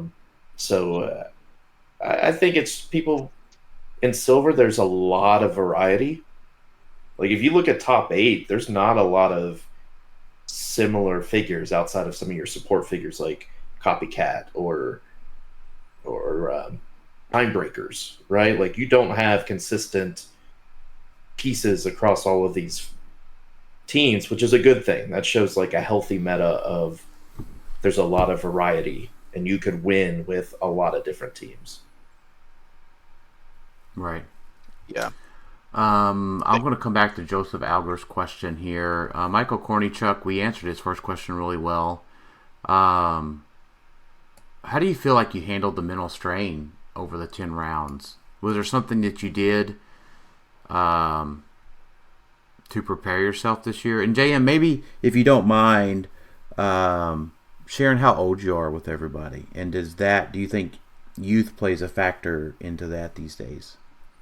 I'm 33, about to be 34 next month. I felt like I handled the mental strain really well. I think I didn't prepare myself like physically very well by sleeping and eating breakfast enough. Like I would go to bed too late and not dedicate enough time in the morning to eating breakfast, and I think that hurt me really. Each day physically it hurt me. Like when I showed up on Sunday morning, Scott Crampton's like holding his head, just kind of like rubbing his forehead. I'm like, "Are you okay?" He's like, "I'll be totally honest, my vision is altered right now because I'm so tired." And I didn't feel that bad, but I was on that scale. But I think the team, like I said earlier, I think the team is less complicated than it looks. Yeah. I think everybody has like a pretty clear role on the team, and it's just about when to deploy them. And I've practiced enough and played it in another event enough, a similar version, to where it's not that complicated really. Just a lot of pieces. It's complicated to put it in the starting area. After that,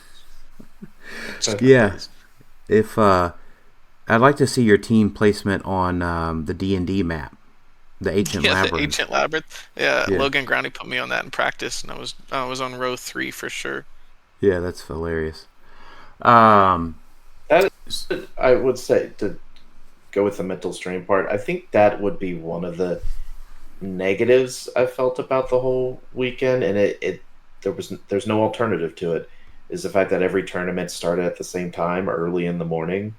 And so I felt like I could never enjoy, because I'm 39, so I can't. For me, it's like, oh, it's like 10 o'clock, and I gotta be up early for this tournament. Yeah, I'm not gonna stay up with everyone and play games. I guess I'm gonna go to sleep. And that took away, because I wish I could. I wish I could be like, yeah, forget about it. I'm just gonna stay up late and stay up till 2 and then roll around the next morning. But I wanted to succeed. I wanted to at least. Yeah. Well, I think that was the big positive. I think there's two positives there, Alex, was that having it all in the same place really helped out this year. Definitely. Obviously, the tables were 2 inches not wide enough. If you ever wonder how impactful your 2 inches can be, just know that when it comes to maps, it's really impactful. They just barely put a map on there.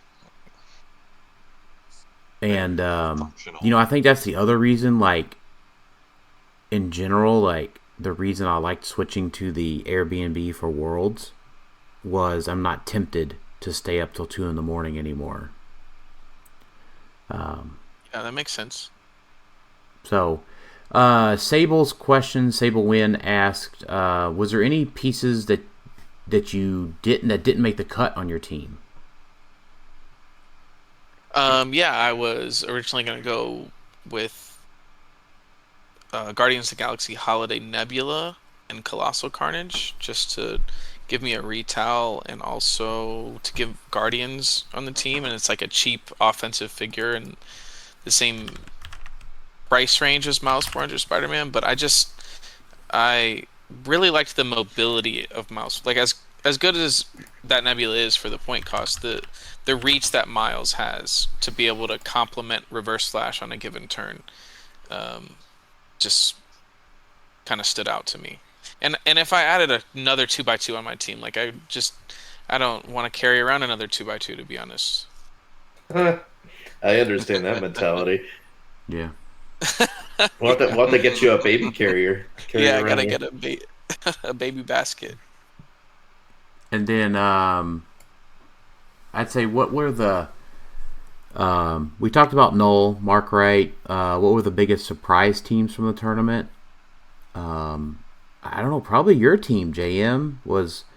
I looked at the list, and I appreciate you breaking it down so thoroughly for us on the episode, because I go to units, because I left the venue at like 7 o'clock when it was in 32, the end of 32, and I like lay down at like 11, and I like look at the event, and I'm like, what in the world is JM's team doing?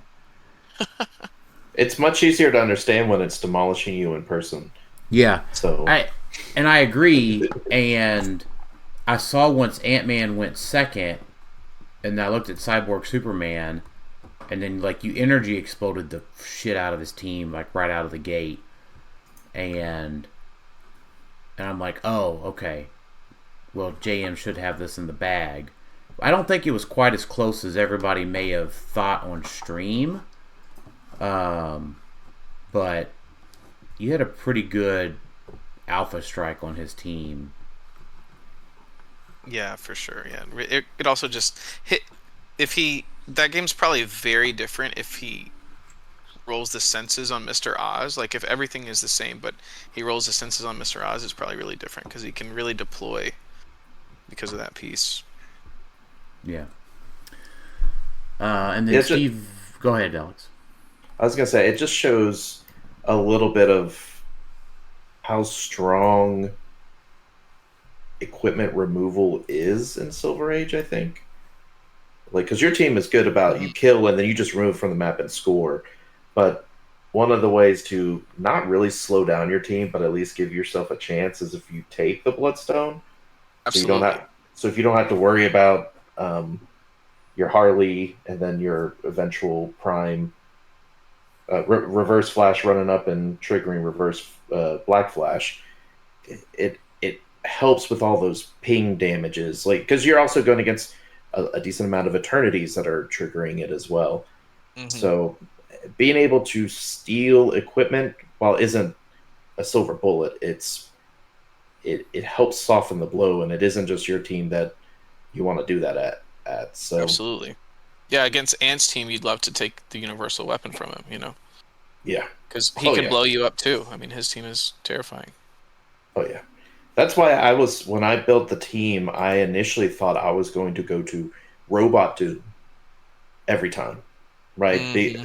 And then the more I played with it, the more I found myself never coming off of DJ Doom, just because I can steal. There's so much 10-point equipment that people rely on. It ended up being a much better choice to just keep him, have the outwit. He's not the offensive weapon, but he's a good answer to, and the D6 rolls are really good if you roll right. So I think having a counter to that is, if someone's looking to play silver, having a way to steal equipment is a good idea to have on your team somehow.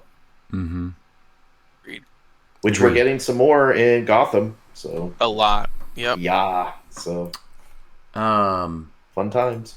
I think McConnell, we covered your question pretty well during the breakdown. And then Michael Nelson, I appreciate JM you giving us a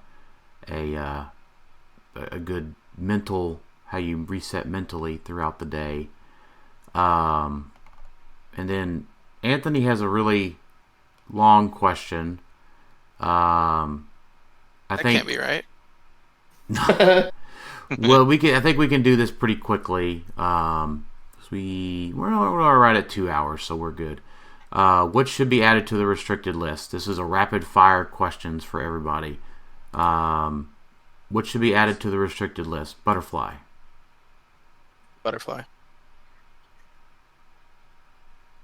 Rapid fire, Alex and Jason. There's probably some equipment. Why should I have an opinion? Oh yes. Okay, fair enough. Jason's like Silver Age should go on the restricted. Yeah. Yeah. What should be? I think you should probably. There's some equipment that probably needs to go on there, like some of the Mandarin rings. I think probably are a little too good.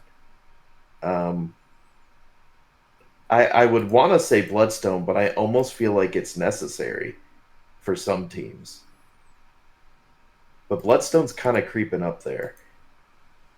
Yeah, put the Bloodstone on the most common list. Equipment. I mean, it's required, but a lot of people are playing it offensively with Reverse Flash, which is not really the intent of the equipment, right? Like the equipment is just to limit your opponent's healing, not to go in tandem offensively. Yeah, I mean, Bloodstone was on 28 out of 78 teams. So was Spin Ring. Yeah, Bloodstone versus with Black Flash is a big problem. But the counterpoint to that is that it's kind of necessary against certain teams that have so much healing and utilize healing very well. Yeah. Like So that's where it's like, people that could free regen or Black Lantern teams or stuff like that. Like, it's kind of necessary to be able to limit their ability to heal. I mean, Null's a great example. Like, going against a Null, you want to have a Bloodstone to lessen his ability to heal up. So it's kind of like, yeah, you should restrict it, but I don't think you should. I generally prefer less things on the restricted list, I think, than we have currently. Maybe Black Flash needs to go on there, unfortunately. I don't know about Black Flash, but maybe Eternity, because it's a really ridiculously versatile piece, and each set that comes out is a new, potentially game-breaking keyword interaction. Yeah, I think I agree with you on Eternity. Eternity probably needs to go on there. I like the idea of putting Black Flash on there. Yeah, sure. What should be removed from the restricted list? MOE. I don't agree with that necessarily. I think Saturnine could come off. Saturnine was put on there. You just don't want MOE to come off, Alex, because you're worried about everybody will play Killmonger again. Yes, 100%, and that was a miserable time. I think Saturnine, because I was looking at her before, her biggest issue was when you played multiple of her. You could play 2, right? And then you're increasing or decreasing attacks by 1 or twice.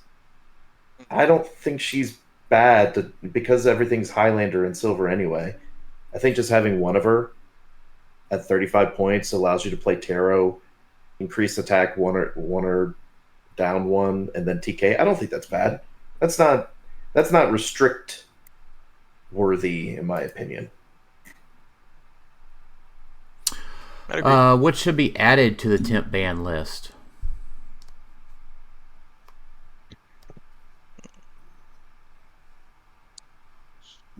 Eternity? Ooh, I like that. What did you say, JM? Fortify, I think, maybe. Oh my gosh, yeah. Maybe Miko? What should be removed from the temp ban list? Nothing. The avatars? Yeah, why are they on there? Yeah, avatars. Dumpster fire. I need my dumpster fire. Yeah. There's most of the temp ban list should be taken off. SOV, the avatars, Rogue. I'm even saying Rogue should come off the temp ban list. No, so remember, the temp ban list, in my opinion, is giving people a break from some of these modern pieces. Yeah. So, Rogue being on there is fine. Because she's, we're going to have a whole nother year of her. So, leave her on there for now. Yeah, I agree. I like that it's that's the specific role of the temp ban list, and it feels like it does a good job of that. I have one to put back on the restricted list or temp ban list, is that alternate Kyle Rayner card. Oh yeah. Man. Yeah.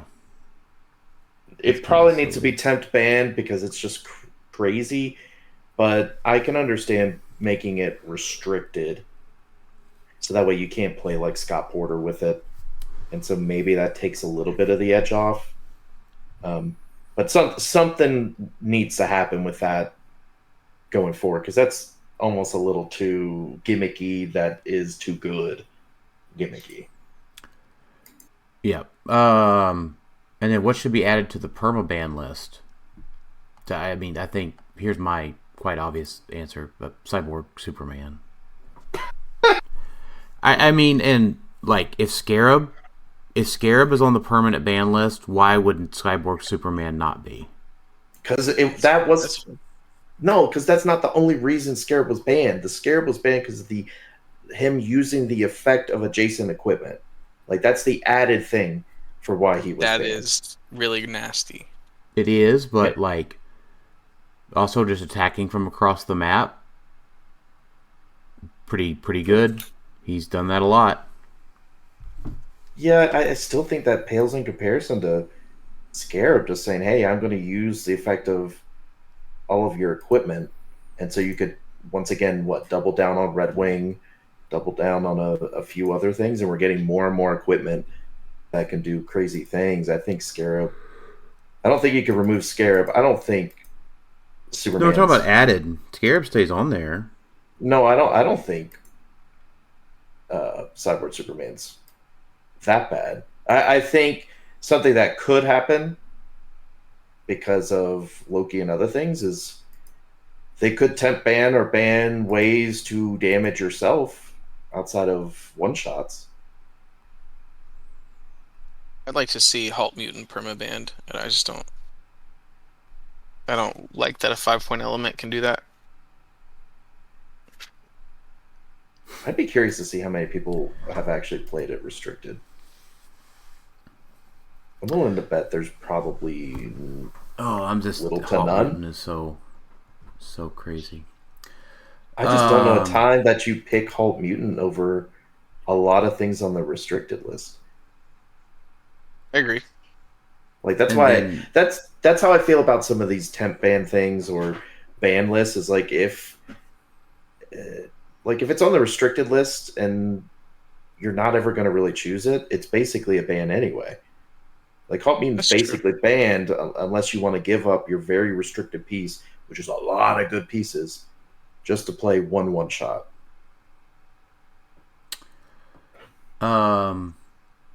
Josiah's question, I think we covered pretty well. Jason's and Matt questions. Azris wants to give us a big thank you. Well, thank you, Az, and congrats on winning the 2v2. Yep, thanks. John Murillo asks, how does it feel to finally break through and get a win at a big event? And what's the next big event on your calendar? It feels pretty great. It feels kind of, in a way, it felt even better to go 0-2 and then do it. That was better in a lot of ways because it made me feel like I was, more mentally resilient. I don't know the next event on my calendar. I can't say I'm committing to Origins yet.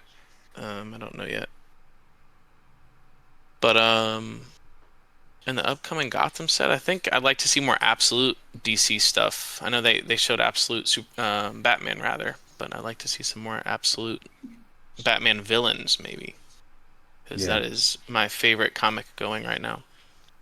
Or maybe like a Harley Quinn that pulse waves, so that you can just keep that going in Modern.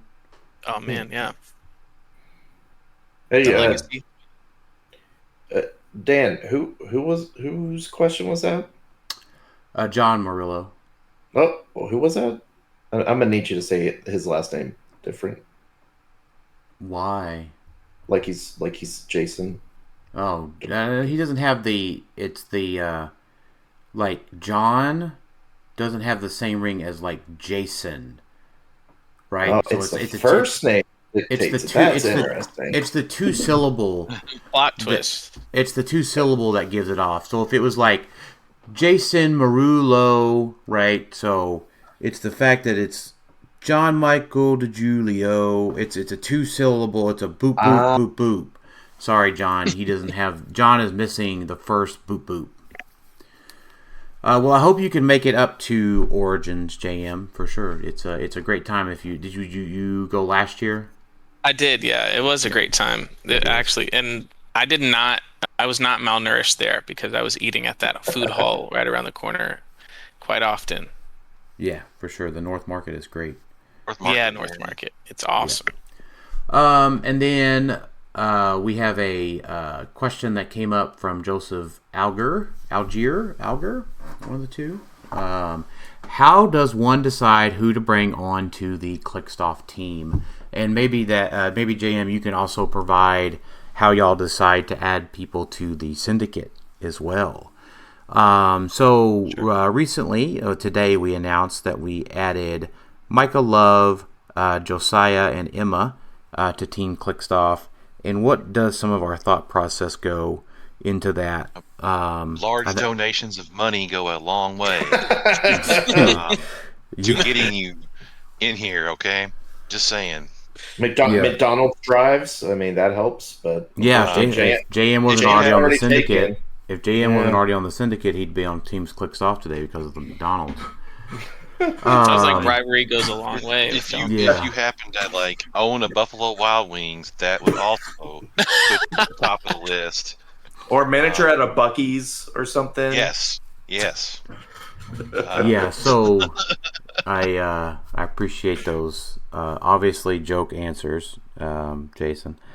But only half joking. It's half joking. Yeah, if you own a Buc-ee's franchise, or I don't know if Buc-ee's franchises or not, but if you're a GM at a Buc-ee's, or if mention it can't hurt. If you own a hotel chain, with hotels in Columbus and Memphis, and free lodging would go a long way. I'm just saying that Clixed Off logo, that red would match a Buc-ee's red pretty well. So I agree. There's some opportunities there for some swag. But a little bit more on a serious note, I've taken a real we have taken a real concentrated approach on who to add to the team, why we add it to the team. We adding 3 is the most we've ever done at a time, and we've had folks flow in and out of the team over the years. Specifically what I was looking for, I think, to add to the team dynamic going into nationals and worlds, what was some fresh team building ideas. With Micah returning from his college hiatus, and then Josiah and Emma have been playing some really unique things. That's really kind of the 2 differentiating factors for those 3 folks. Obviously, they've also been playing well for a while.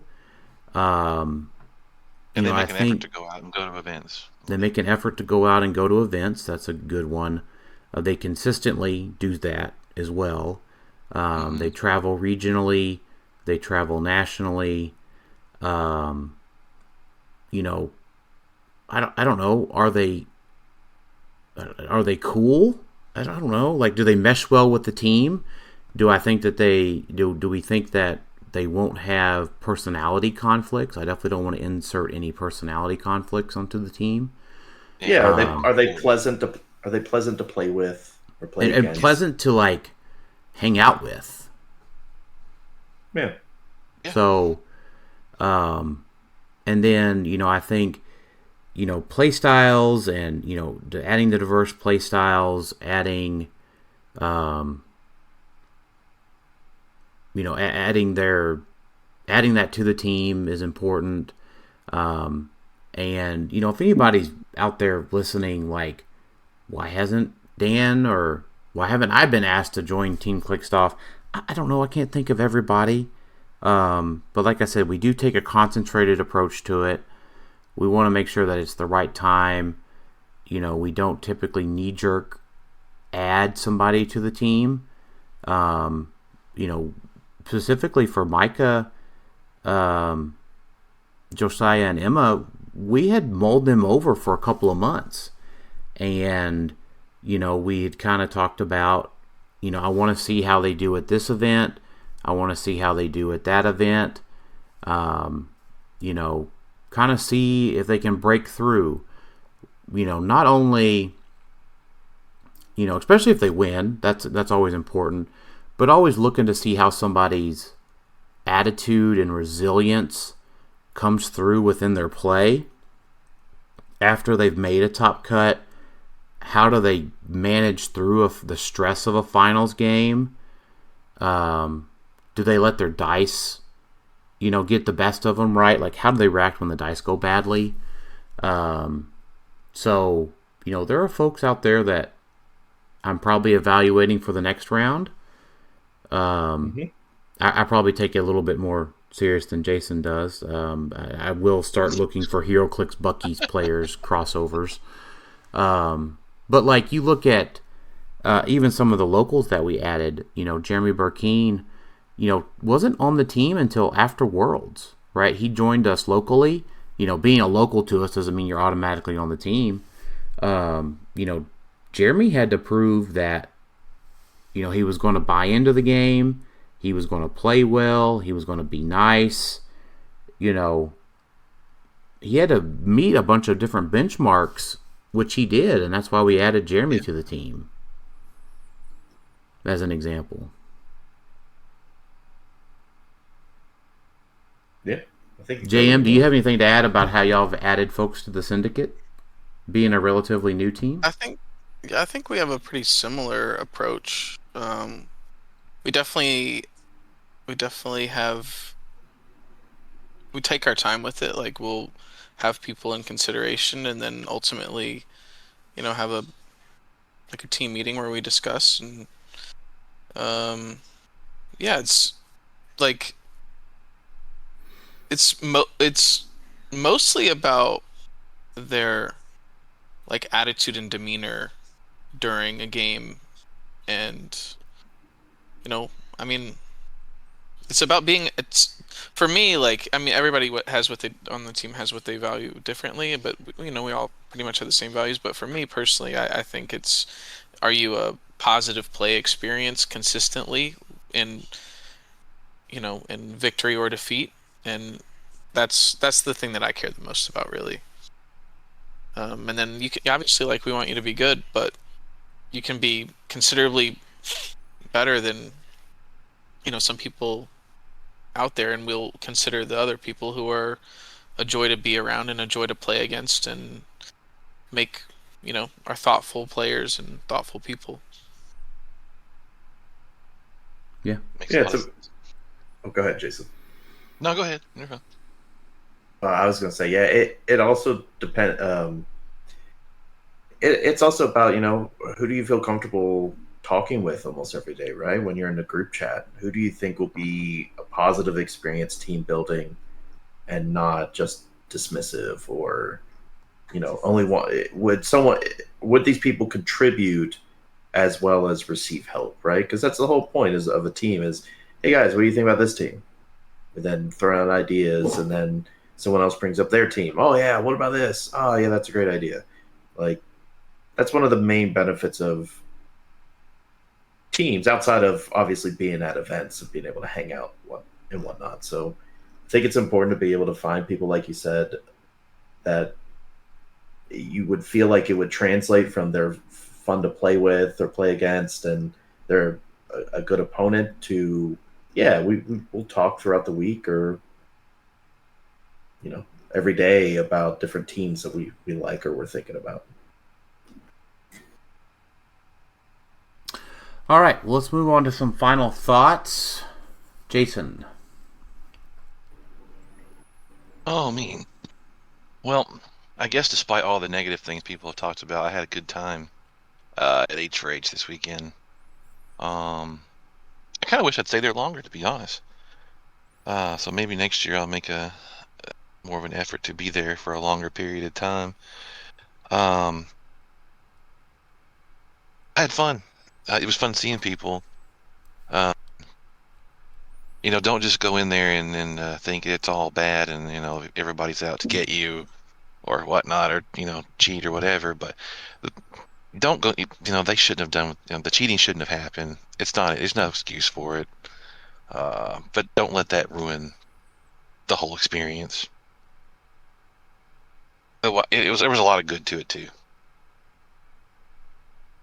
Alex? I'll piggyback off of what Jason said. Don't let a few bad bunches, a few bad fruit ruin the whole bunch. It was a fantastic event. I think outside of the cheating and all that, any other minor negative things can be easily fixed and will likely be fixed next year if they stay at the same hotel. The table thing is something that can be fixed. Food and concessions, I think, was another complaint, or a minor complaint that could be fixed. All the minor things people are talking about are things that can actually be adjusted, and will likely be adjusted going forward. Because I thought it was a wonderful time. I didn't stay in the hotel, and I probably will next year. I stayed because my aunt and uncle live in Nashville, so I stayed with them, and they were about 20 minutes away. But I wish I stayed in the hotel just so I can get more sleep, but also hang out with people. Yeah, But that was not. Yeah, that was the biggest bummer for me is, Jason, you guys were there. I mean, you were there the day before, but you guys left on Saturday.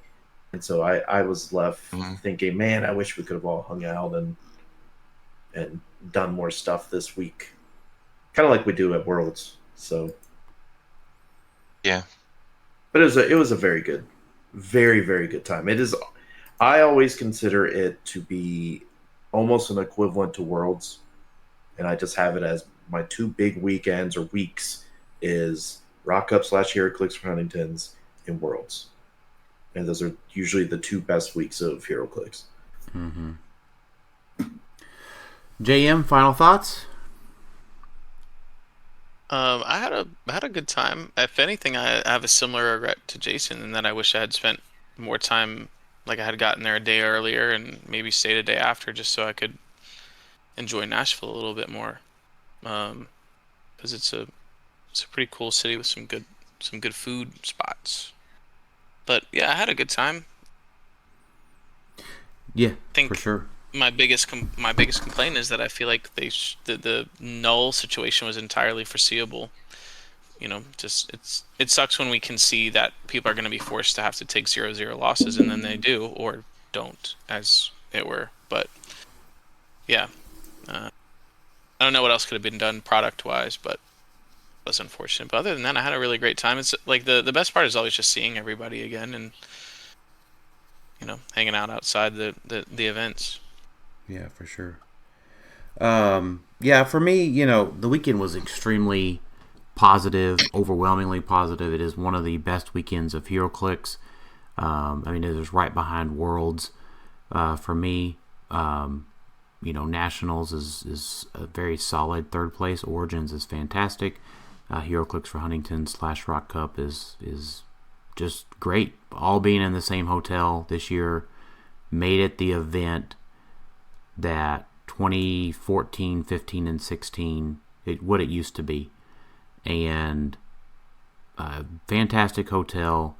I think, you'll have a lot of armchair quarterbacks continue to talk about the weekend on Facebook and stuff. This is not an attempt to shove anything under the rug. But as you're going out there and reading, about the cheating incident, about the collusion, about, the couple other things that happened that, were personal stuff for some folks, don't let that deter you from the fact that this event is fantastic and it is really that great. And it should be on the event for everybody to attend. Should be on the list for everybody. So, congratulations, JM. Thank you for being on the show with us. And thanks, everybody, for listening to Clixed Off today. And we'll talk to y'all next time. Later. See ya.